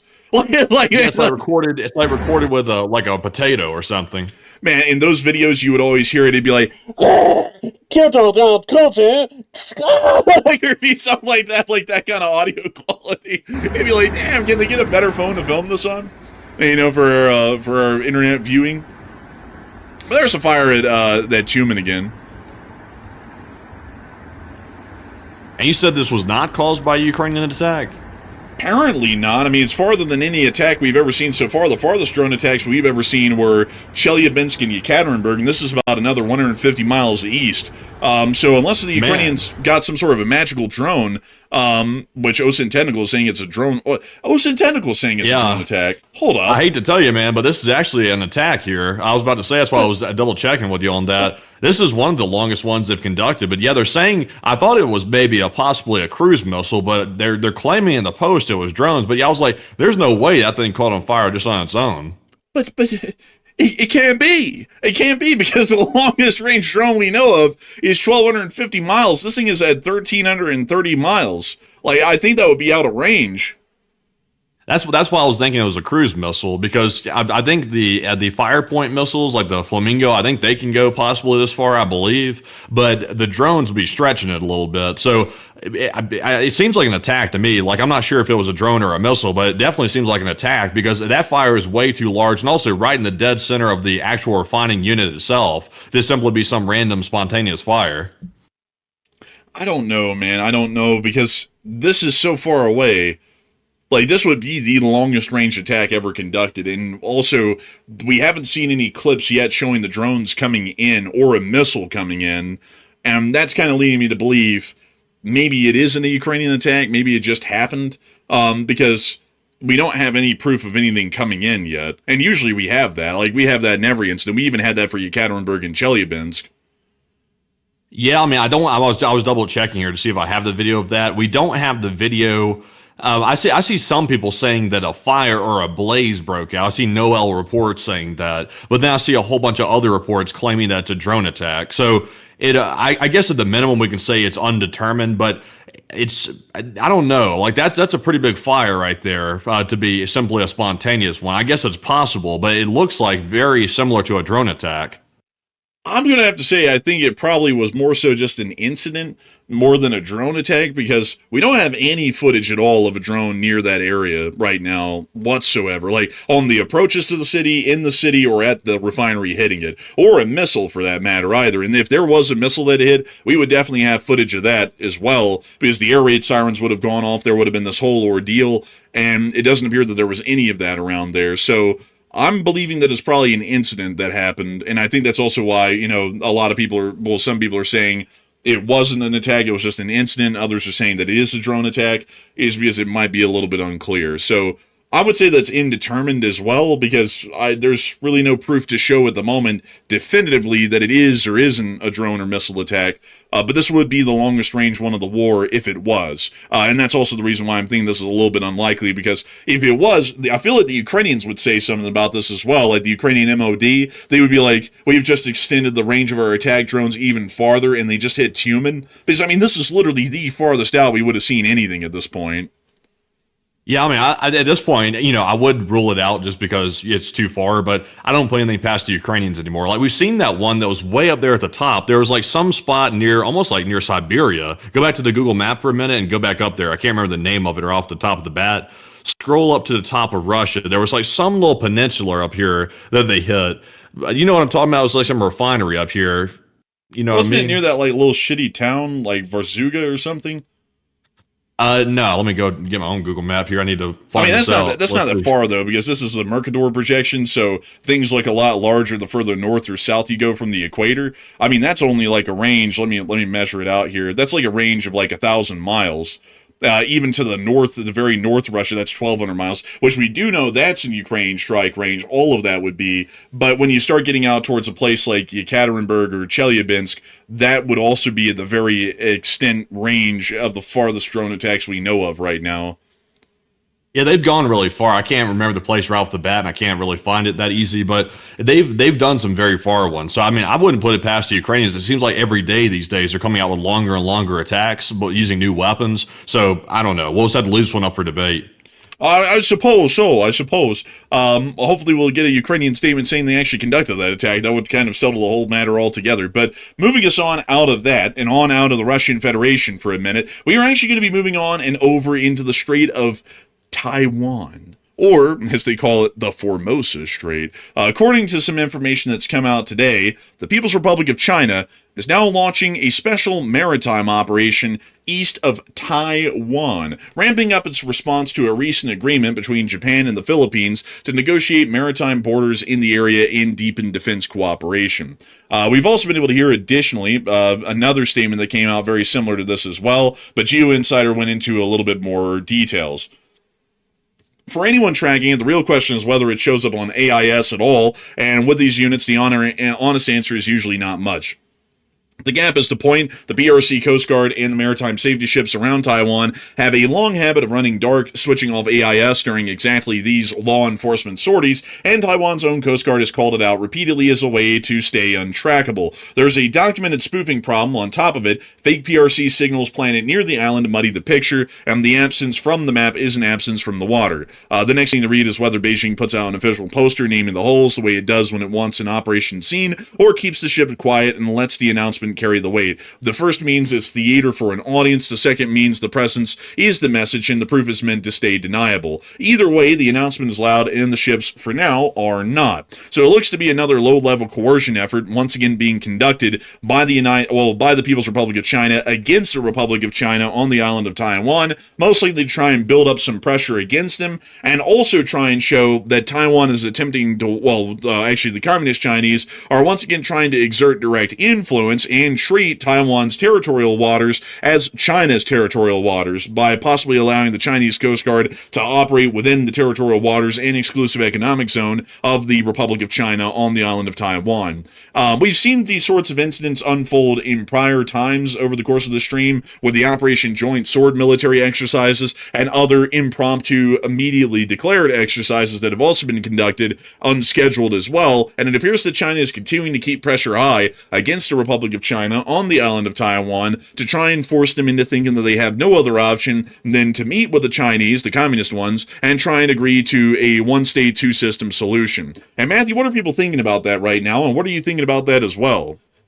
Okay, so China did launch, so we just went over, apparently a special maritime operation, which I'm not sure if they named it that way to, sort of make it sound like the Russian operation in Ukraine, but that's kind of interesting. They chose very similar wordage to that. But they've launched this operation near Taiwan. They've now deployed a whole bunch of Chinese vessels and also military assets around the island as tensions are now escalating because recently Japan kind of stood up to China along with the Philippines, and now China's not happy about that, so they're acting out. So what do you think it is? 55% said China is restarting their coercion campaign against Taiwan, while 22% said China is simply bluffing and acting out because they're angry about Japan's actions, and 19% said China is about to invade Taiwan, and that's what this is. So it's impossible to say they're about to invade. Like, that's purely impossible to say that. We could have said that a million times over at this point. It's always seeming like China's about to attack, but it's hard to tell. So I'm not really ready to say that. To me, it seems like China's simply ramping up their coercion campaign. They are very, very livid that Japan and the Philippines are ganging up together against China about the Taiwan situation, and this is their way of acting out. So that's what I think this purely is. It's simply China's way to basically say F you to the Japanese and the Philippines. But Enforcer, what say you? And I would actually agree as well. It's definitely just a continuation of their low-level coercion campaigns that they conduct against Taiwan. There is no war coming out of this anytime soon. I'm saying, and I've been dead set on this for a while, folks, that China is not ready to start a war with Taiwan right now. They're still building out military capabilities to make that possible, but that's still going to take some time, and that's going to be sometime with the starting of the window being possibly at the earliest 2027, and at the normal time frame it would be 2028. Because for decades now, the idea, well, not decades, but for the last decade, the idea has been, watching how quickly China's building out their maritime, air force, and military capabilities, that the invasion window for Taiwan is probably going to be the highest, or the highest likelihood, during 2028 to 2032, because that's going to be the first time in history they will be capable of supporting a landing on the island of Taiwan, and also whittling down Taiwan quickly enough to make that a reality without an international backlash being significant. So I would have to say I think that's definitely the case, at least in my opinion, and I would think that the coercion campaigns are just continuing at this point. I'd also say that the prior U.S. meeting with China hasn't really done anything to tamp that down or make China feel less confident about these actions, because we largely seem to be appeasing them the last time we went over there to Beijing. So not really that good of a move. Although the U.S. did say that they are looking to sell those weapons packages to Taiwan, which, by the way, has already been approved by Congress, so it's not like it's being held up by Congress, it's being held up by the executive branch. So they did say they're looking to sell them, but I don't think they've finalized it yet. They still haven't finalized it, but I think they're testing the waters to see how China's going to react to it. So this might have an effect on that weapons package. The U.S. could view this as some sort of backlash to it, and they might back off because they see that, which would be a weak move, but we don't know at this point. Yeah, that could also be the case as well. I mean, it's hard to say, at least at the moment, but the Chinese are definitely trying to game out the situation to try and come out on top. And also, I saw someone bring up in the chat a moment ago, someone said, one state, two systems solution. Look how that turned out for Hong Kong. You're absolutely dead on the nail, actually. That's a big reason why Taiwan didn't agree to a one state, two systems model with China, because the Kuomintang, which is still a political party in Taiwan, is a hyper-nationalist party, but that also somehow has turned them into being pretty much a Chinese communist simp for the larger part, is the best way to explain it these days, because they say that because Taiwan is a part of China, and the Taiwanese people are Chinese, because most of them ethnically are, that for the concept of nationalism, they ought to unite Taiwan with China just for the hell of it. That's the Kuomintang's position on foreign policy. The opposition party, which is currently in charge of the government right now, views the situation as one where Taiwan is largely a separate country, not reliant on China, or a China for that matter at all, and they're a totally different country that has no dealings with China. And so that's the two different foreign policy positions in Taiwan. And the Kuomintang was gaining a lot of momentum before the Hong Kong riots started in 2019 on maybe agreeing with China for a one state, two systems solution. But then once the riots started in Hong Kong in 2019 and the Chinese immediately backed off of all of the agreements and terms that they had made with Hong Kong on the one state, two systems model, and they started to crack down on the public, that was when the Chinese people in Taiwan and the Taiwanese government went, ooh, this is not a good move to reunite with China. They could end up curb stomping us or doing something a lot worse to us if we agree to that, because we basically lost all of our autonomy and authority to do anything otherwise. So then they completely backed off of that, and that's also started to change the domestic politics, at least on how they handle their foreign policy with China since then, because of what happened in Hong Kong. So that's actually a good observation by when you put that in the chat there, because that's literally the reason that a lot of people in Taiwan say that a one-state, two-systems model would never work, because the communist Chinese are authoritarian and they don't respect those sorts of governmental systems. But moving us on out of Taiwan and East Asia, we now have to move on into the Middle East for a brief moment before we get to the Ukrainian front lines. I know, many people just want us to get through this, and I'm saying, I don't even know if many people want us to just get on right through this. I'm telling you all my personal opinions basically at this point. I kind of just want to get through this and get it done and over with. So we're just going to cover it and just knock it out. The news is what it is coming out of the Middle East today, and then we're just going to move on to more important stuff that's going on. So moving us on into the Middle East, we have been able to hear that the Iranians threw a hissy fit over the day and claimed that the United States violated the ceasefire by striking the radar and coastal surveillance facilities in Sarik and Kashem Islands, which has violated the April 8th ceasefire. So the Iranian Foreign Ministry has claimed that the ceasefire has been broken, just blatantly at this point, which would lead us to believe that they're going to respond. We haven't seen a response yet, interestingly enough, and it doesn't really look like there's one coming around the corner, at least right now. It might be coming tomorrow, but not in the immediate vicinity of the next few hours. We've also been able to see that there has been a significant boat swarm once more within the Strait of Hormuz. There's about 80 of them here in the satellite picture. This was taken today, and the swarm was so large it could be seen from space, and the wakes could also be seen from space as well. Just give you all a little bit of an idea of what the Iranians are doing today. We're believing that this is most likely an attempt to lay another minefield, because they did sail right into the area of the minefield and then made it immediately right back out. We can also see the zoomed in picture here showing the large column of 80 of them over here, and then another number of them further on up to the north, but a far smaller formation. Additionally, we've also been able to hear that near to the area of Bandar Abbas, it does appear that there were some aircraft in the sky. We can see them moving around, and there's that tiny little blip of light right there. Just a small little target up there, very hard to hit. We don't know if that's Iranian or American or whose, but it was up there over Bandar Abbas tonight. We didn't hear of any air defense fire, so we're assuming it might be Iranian.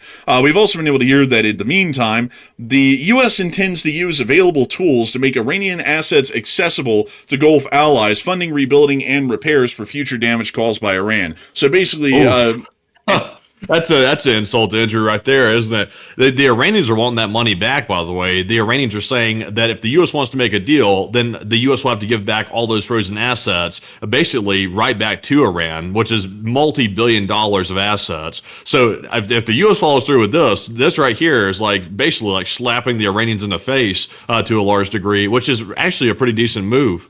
So basically what they're doing is a liquidation scheme of frozen assets. This actually probably sounds really familiar to a lot of y'all, because that's what Europe is doing right now with frozen Russian assets to support Ukraine. So what the U.S. is going to do is that whatever Iran damages or destroys, they're just going to liquidate any seized Iranian assets that we hold or our allies hold to be able to get raw physical cash just to hand back to these Middle Eastern countries to pay for the damages and help them to rebuild from the Iranian attacks. So I don't think that's going to be doing anything to help out with diplomacy with Iran anytime soon, because now we're telling the Iranians that the money they want back so dearly is about to be liquidated and just given to their enemies in the region for them to rebuild from the Iranian attacks. Additionally, we also got to hear that there was apparently some sort of fire at the Shiraz Air Base today. It didn't appear to be that large, so we don't know what it was. And we also were able to hear that there was some sort of an incident that unfolded at Karg Island. According to what we were able to hear from some Iranian news outlets, which were Tasnim, moments ago explosion sounds were heard on Karg Island.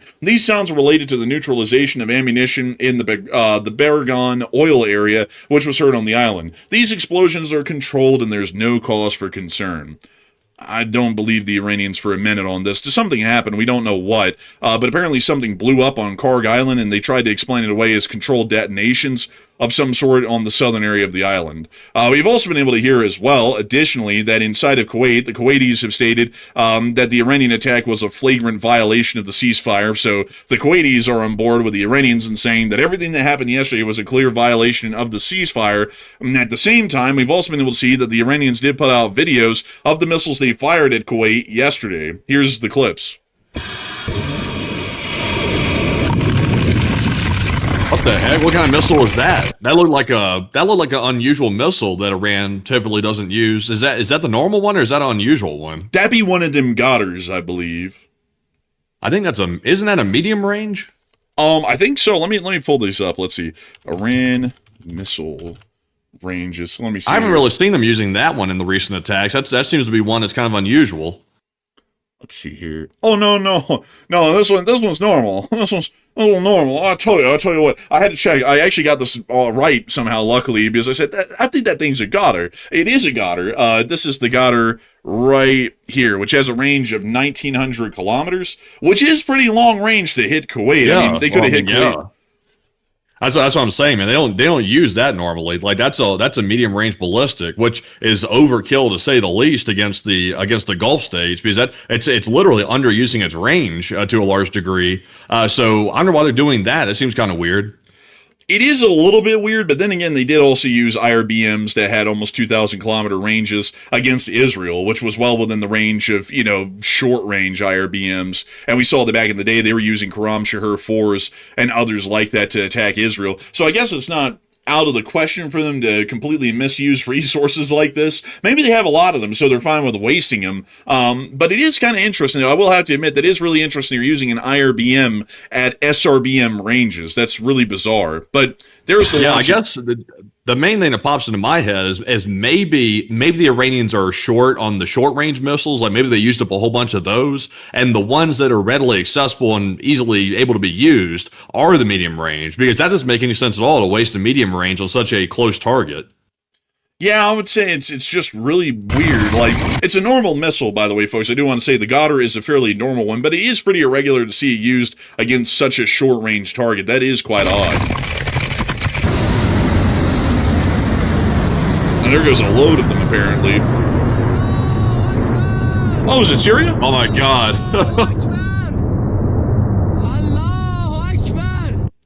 Oh my God. Man. Made me feel like we were back in Chad or Mali for a minute. like that one guy down there, remember him in Mali, man? He was like, we're getting gas, Allahu Akbar, for the truck, Allahu Akbar. It's like, calm down, man. Like one every 5 seconds, not one every second, please. But moving aside from that whole deal in Iran, we've also been able to see additionally that the Saudi Arabians also condemned the acts of Iranian aggression yesterday as well, along with the Kuwaitis. And we also saw, interesting enough, that an Iranian delegation might have flown into Riyadh today, because there was a couple of Iran Air aircraft that flew into Saudi Arabia. We're not entirely sure what's going on with that, but we'll be keeping an eye on it. In the meantime, outside of all that, we've also been able to hear that there were rocket attacks and drone attacks near Kiryat Shimona today, which are fairly regular news at this point. But a lot of people are wondering, what's going on with that quote-unquote controlled explosion that happened on Cog Island? What's up with that? And Matthew, what are people thinking? Are they thinking that it was a controlled explosion or that something suspicious is going on here? And what are you thinking about it as well? Okay, so we did see the visual evidence that there was an explosion at the Shiraz Iranian Air Base, which is obviously in Shiraz, Iran. We did see that on the image earlier, but we also heard reports of explosions on Kar Island yet again today. We also heard those reports yesterday, but never got visual evidence of it, and we still don't have it. But we do have visual evidence of Shiraz getting hit at that air base. So what in your opinion is happening here? 55% said it sounds like U.S. airstrikes on Iran, while about 15% said it's probably just Iran air defense being mistaken for attacks, and 14% said it sounds like controlled explosions like the Iranians are claiming. So the Iranians are lying, by the way. The Iranians lie about these attacks all the time. They'll say that they're gas explosions or gas leaks, which is obviously lies. We'll also hear them say that's controlled explosions because, of course, right in the middle of a war, they like to go and demine all kinds of old explosives, which makes no sense at all. So I would say, to me, it sounds like covert U.S. airstrikes on Kharg Island. That's what it sounds like. We did get the report right before we went live that apparently Iran had launched another drone into the Strait of Hormuz, and I would imagine the U.S. probably responded by probably hitting Kharg Island and hitting Shiraz as well. So That's my guess. I think they're probably retaliation for what Iran's doing in the Strait of Hormuz, and the U.S. is going through a lot of effort to keep that quiet because they don't want to mess up the whole war powers situation that's going on right now in the Congress. So I'm with the 55%. But Enforcer, what say you? I'll be with 55% as well. It sounds like it's possible airstrikes on Iran to me as well by the United States, and they're just not being reported. So moving us on out of that poll, we've also been able to hear of some interesting developments today from Washington. Let me get y'all on into this news. This is that Israel news that we were talking about earlier. We have been able to hear that according to some information that came out today from the New York Times, recent U.S. intelligence reports have raised concerns about Israeli spy agencies eavesdropping on American negotiators working on a peace deal with Iran, amid rising concerns over a more general counterintelligence threat by Israel. The reports include concerns that Israel has stepped up its efforts to eavesdrop on senior American officials, including Witkoff and the president's top negotiator, Albridge Colby, the Pentagon's top policy official, and one of the main deputies, Michael Domino. The new warning could potentially complicate efforts to further integrate military war planning between U.S. Central Command and Israel, especially if the Pentagon makes a decision to place new restrictions on information shared with Israeli officers. Generally, this is... go ahead.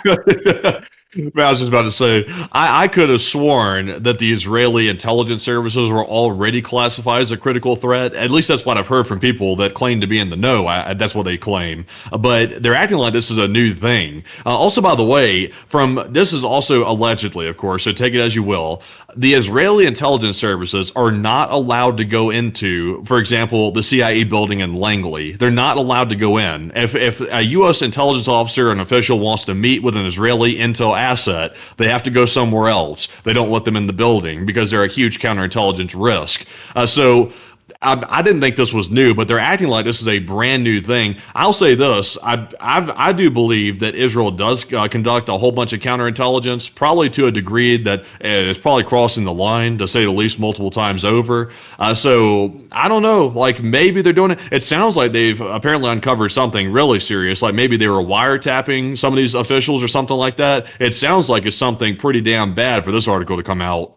It sounds like it was pretty bad. And also, I gotta say, like, people are treating this like it's shocking. It's like, oh my God, the top security threat is acting like a top security threat. It's like, damn, it's like, wow, that's crazy. It's like, they're the top security threat for the reason. I mean, like, they're generally, from what we've both heard, Israel is considered a larger intelligence security threat to the United States than even communist China and Russia is, because of how generally malicious and pretty much, how would we say, persistent they are at their intelligence and counterintelligence operations on the United States. It's a little bit interesting to me, though, because a lot of people I see in the chat are like, dang, like, this is making me kind of getting a little bit worn out with the Israelis. I do have to say that for a lot of people in some parts of the government to say that Israel is a top ally, I haven't really heard of the British or the Germans or the Polish or the Japanese doing something similar to this, or even being alleged to do something similar to this in, I don't know, the entire history of our allyship with them over the decades. It's a little bit interesting to me on that, because I would say that, imagine folks, if you heard about the Chinese doing something like this, or a European country doing something like this. China's an enemy, Britain's an ally, just for example. If you heard that the Chinese were doing this, you go, oh, well, that's expected. They're an enemy of the United States. If Britain did something like this, and it was not this particular country, everybody would be going, oh my God, we need to cut all relations with them because this is absolutely ridiculous, and they may as well be adversarial if they're gathering counterintelligence like that. It happens, though. The U.S. does this to everybody, by the way. The U.S. recently got caught in 2023. There was a whole bunch of documents that leaked out somehow. I'm not sure even how they got out, but the documents were showing that the U.S. was spying on South Korea very heavily, like literally spying on everybody. That's the top officials in the South Korean government. And it leaked out back in 2023. I think it was the later months, maybe in like November or something like that. And it caused a bit of a momentary rift with South Korea, but everybody got over it pretty quick. So this is not unusual. Like, every country spies on one another. Some people claim that the U.S. doesn't spy on Israel, but you better damn believe we spy on Israel. Like, the U.S. spies on literally everybody. And it's just what countries do. Counterintelligence is something that every intelligence service out there kind of operates with. So Now, I will say this, though. There is a line that shouldn't be crossed. Like, for example, if Israel is wiretapping, like, for example, the president or something like that, that's a line that you probably don't want to cross, because then you start having to question whether or not that's really the U.S.'s best ally at that point, at least in my opinion. Well, I'd say this is a line that Israel's crossed that I'm not too happy with, because it's not really like Israel is a buddy-buddy with the United States. They also say they like their friendship with Russia, and they've also sold American military secrets to the Chinese, which is what led them to develop the J-10. So, I mean, you know, like, with another country like Britain or another friendly country, like, say, Japan, it would be like, oh, well, you know, everyone does this to everybody. But with the Israelis, you never know if they might take that information and might sell it to someone else, because they have done that in the past when we've given them proprietary technology, and then they just went and sold that willy-nilly to whoever they wanted to make a buck off of our own proprietary tech. So that's kind of why I'm saying, you know, this is something that I don't really think is a good thing, because already given the fact that they have been known to kind of use information they gather from us or technology and just give it to other people like it's their own, like they have a final say on it. And that's what makes me think this isn't really a great thing, because who knows, they might be giving this information to the Chinese or the Russians, you know, to get a little bit of fervor or favor with them, so that way then the Russians go and tell Iran. You know, you never know. Well, you know, if the U.S. is going to crack down on Israeli spies, I mean, that's going to be a tough thing to do, because I think Israel, also, by the way, this is a weird thing, folks. The way it works, from what I've heard in the intel community, when you send an intelligence asset to a foreign country, you can actually declare that intel asset, like you declare that they're a spy, basically, when you send them to an embassy. So I think Israel has like 1 or 2 declared intel officers currently in the United States at the embassy, but there's a whole bunch of them that are not declared, that are more covert intelligence officers that are hanging out here in the United States, and that works like that for pretty much every country. So we don't truly know how many Israeli intelligence officers are actually operating freely in the United States. We don't know that information. It's obviously going to be kept secret, but you know, I have a feeling that if people knew probably how many were hanging out of every country, including Israel, they'd probably be a little bit scared about how many are hanging out here, I'd imagine.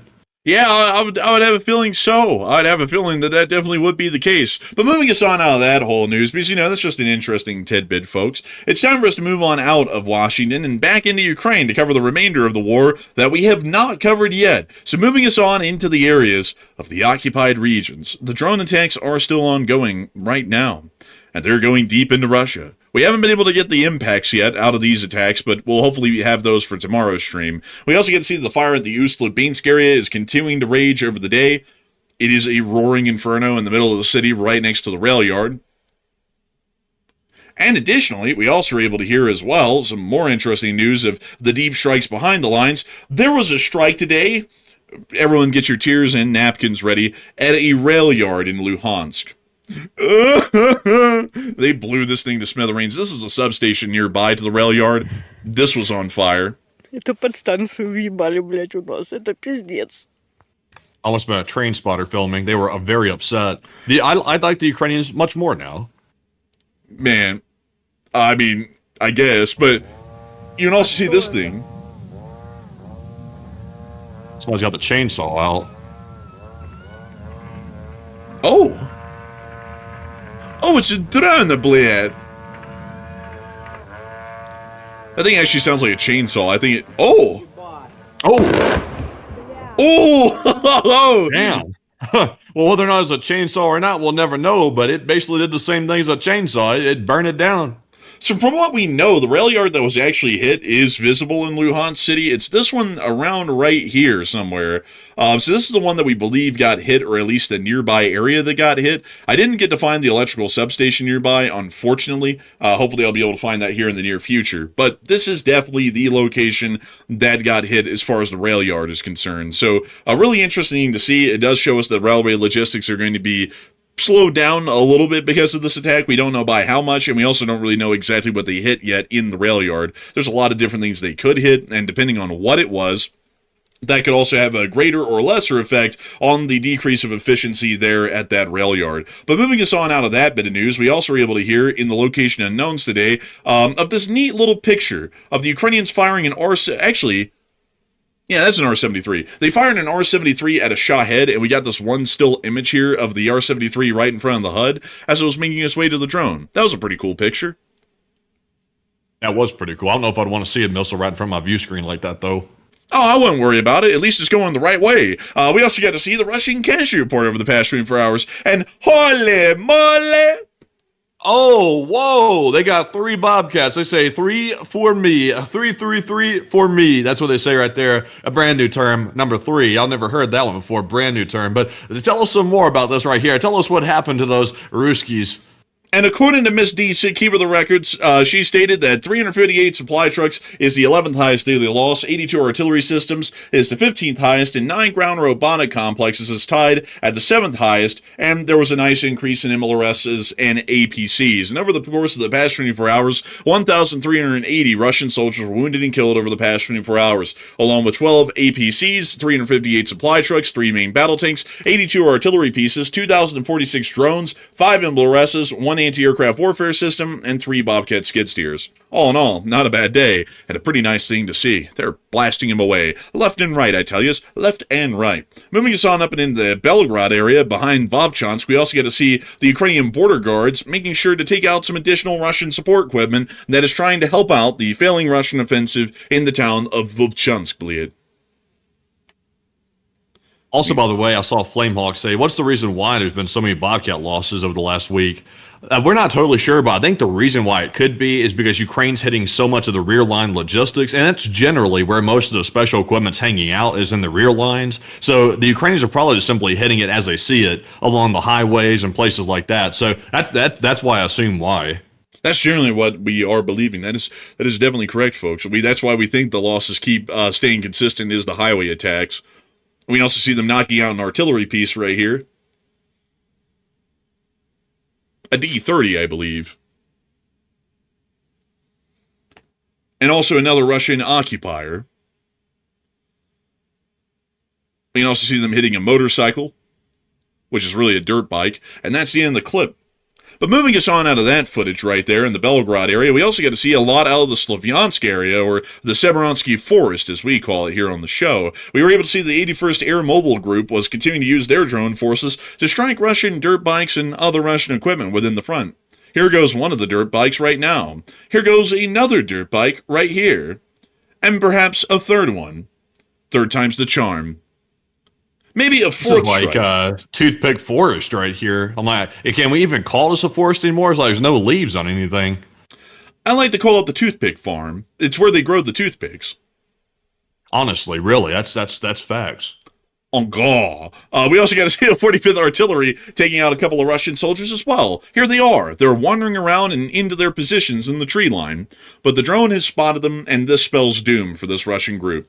And so the artillery comes in thick, taking him on out. You see this guy trying to make a run for it, but he ended up getting dialed in. This guy is locked in. This guy is buried under. Like that. That's what's going on with these fellas. But that's the end of the clip. I tell you what, it's not a good time on the front lines. I tell you, now they're getting hungry. Now they're not getting gasoline to fuel the equipment. I mean, it's just getting rougher and rougher each and every day. It's almost like it'd be easier to go home and forget about the whole thing. You know, folks, it's such a tragedy. It really makes you want to weep about these Russian soldiers getting hit by these drones every day. So brutal. I mean, if only they would desert, or for example, surrender or go home or mutiny, maybe they wouldn't have to deal with this. But sadly, folks, their hands are tied. They have to fight for Russia. It's not like they have every other option in the book to try and not fight for Russia. So what a tragedy. You know what's interesting as well? You know the Pavlov theory, like the Pavlov effect. That was actually a Russian psychologist, I think, or a physiologist, one or the other, Ivan Pavlov, back in the late 1800s. He came up with the Pavlov effect, which basically was, if you expose something like a creature to negative stimuli, then naturally they're going to probably stop whatever that activity is. A real simple concept. If you give a creature pain, they'll probably stop whatever activity they were doing when they received the pain. That's the general concept. I think Pavlov's teachings, those Russian teachings, have fallen on deaf ears with the Russian military. They're getting a whole bunch of pain, but they're not stopping. I thought that was the whole thing that occurred with the bell, where he'd ring the bell before he fed them, and he started to observe that they would salivate even in the absence of food if the bell was rung, because they attributed the bell to the food. I thought that was that theory. I think it's technically called classical conditioning. I think that's what's really called in the whole like field of psychology and stuff like that. But generally though, it's a stimuli causes a change of behavior. That's what it is at its root. So the most common effect is like if you're exposed to pain, like that's how people break habits. They'll use the Pavlov effect to break habits like that using pain to snap themselves out of it. But yeah, same concept. Oh, interesting, man. Like honestly, though, that classical conditioning like term sounds very corporate. Like it's like that's something like the CIA would say. It's like, all right, now that we've got Abdul Al Salim here, who's the right hand man of Al Qaeda, it's time to conduct some classical conditioning. Man, like send him to Guantanamo. Man, like, Oh man, I guess the pain has to hit the decision maker instead of the troops. Like I guess it doesn't matter if the Russian troops are suffering because they're not the ones that get to make the call to leave or not. But if the pain like Ukraine's doing arrives in Moscow, maybe it'll start to take effect. Yeah, maybe so. We also got to see that the Ukrainians were trying to get some war reporters in today into Konstantinivka. The 44th Mechanized Brigade was the one charged with the responsibility of their safety, getting them into the city. And we got to see what unfolded as they were trying to get into the city here in this clip. And there's drones circling around them everywhere. And they're trying to shoot them down as effectively as they can, flying through the drone nets and dismounting the trucks to try and shoot down the drones before they can get to the reporters. Listen to that supersonic crack. They were able to take out that one. And now they're on the way into the city by foot. We hear them continuing to shoot down the drones.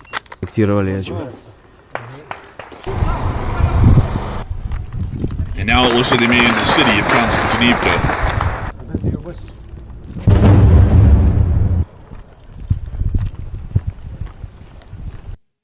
But that's the end of that clip and showing you all the wild ride into Konstantinivka by those reporters in the 44th Brigade. We also get to see on the front, in the meantime, that the National Police were continuing to take care of business. Crazily enough, the 44th Mechanized Brigade, an actual unit of the Army, who are the ones bringing the reporters in, the police are the ones that actually were fighting the Russians today on film. Kind of a little bit of a wild reversal here, but still, the National Police of Ukraine do a pretty damn good job at fighting the Russians. I don't think the Ukrainian police were ever trained in de-escalation tactics. I feel like they're just escalating. Man, bro, I feel like the Ukrainian police, like when they pull someone over, they'd be like, okay, we pulled you over for drunk driving. Man, you're a pig. Oh, yeah? Well, you're a bitch. Bro, like, they just, like, start escalating it. Like, man, I think that's probably what they did. Like, because, they don't de-escalate in the conflict at all. I haven't really ever seen the National Police ever give anyone even the chance to surrender. Like, if they don't surrender off the bat, they're like, all right, we're getting them. Yeah, I would say, man, they just got them just then. They just literally dropped something on their whole... Whoa, what the hell? What's going on down there? Business. They're taking care of it. Business as usual. Damn.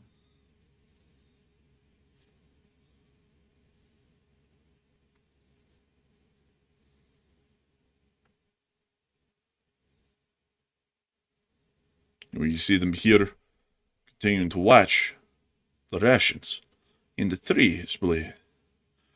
Get him! Oh, and he just sees that he's about to get head, and he got head.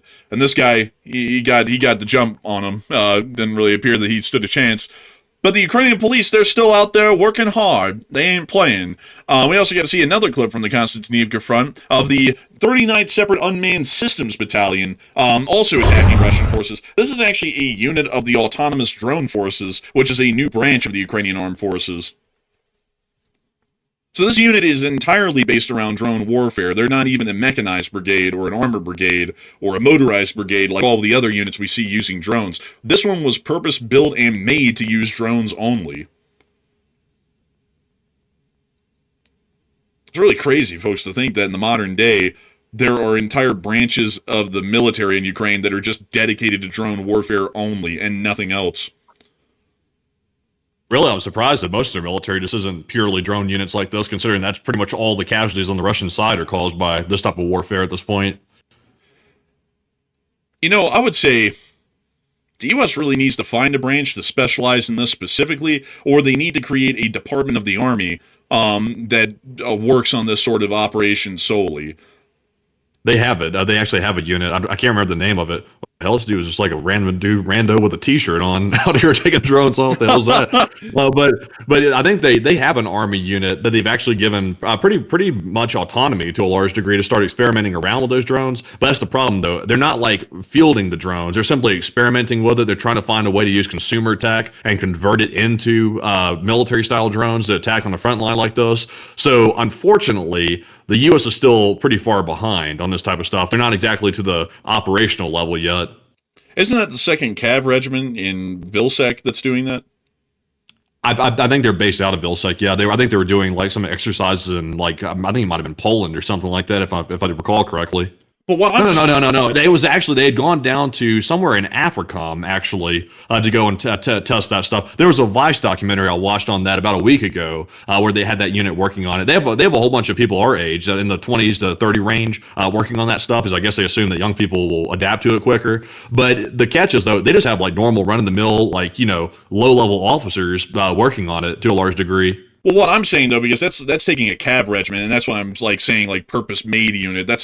It's this one right here, actually, because it is the Striker Regiment that's doing it.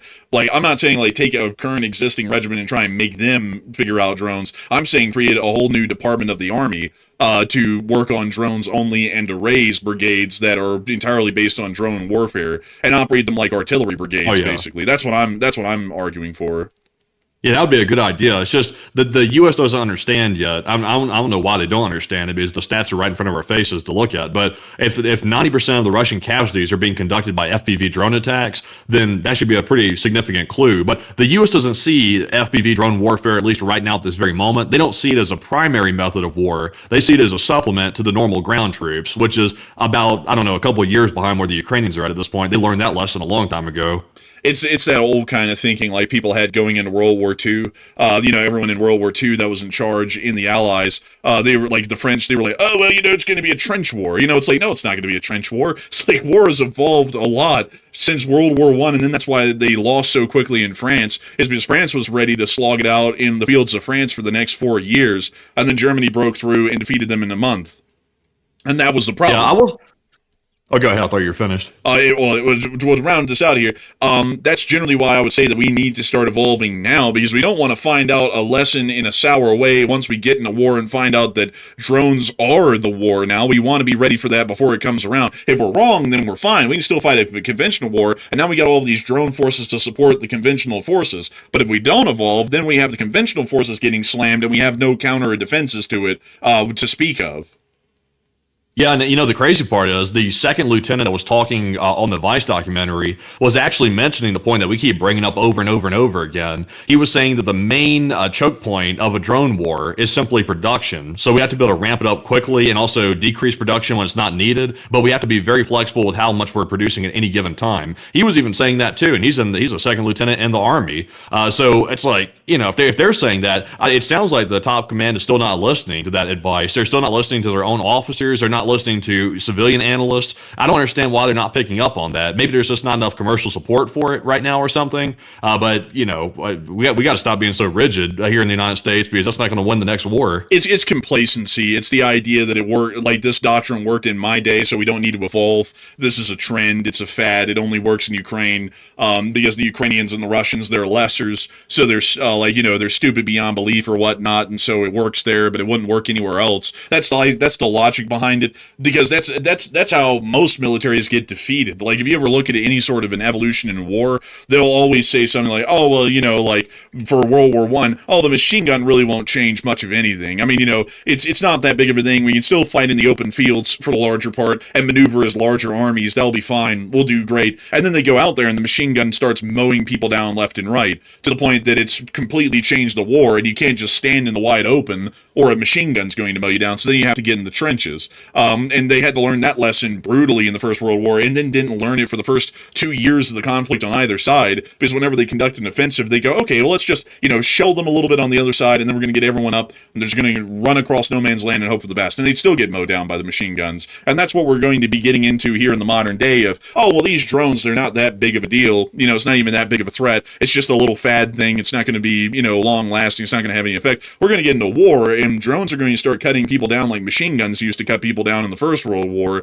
and then we're going to learn the hard way. And I generally am more of a fan of not learning the hard way, considering that we've watched plenty of other people, the Russians in particular, learn the hard way that drones are changing how wars are fought. We don't want to be in a position like Russia in the future, where we're having to learn that lesson in the midst of an active war, and also getting folded like laundry by a force that's using them. I mean, Iran already showed in the war in the Middle East, they hardly even use drones to the level that Ukraine's using them, and they already showed that those are easily overwhelming the defenses and offensives that we have right now, and it's an Achilles heel, and we ought to be learning from that rapidly and rapidly pushing to implement drone offensive and defensive forces at every level in every branch in every department of our armed forces.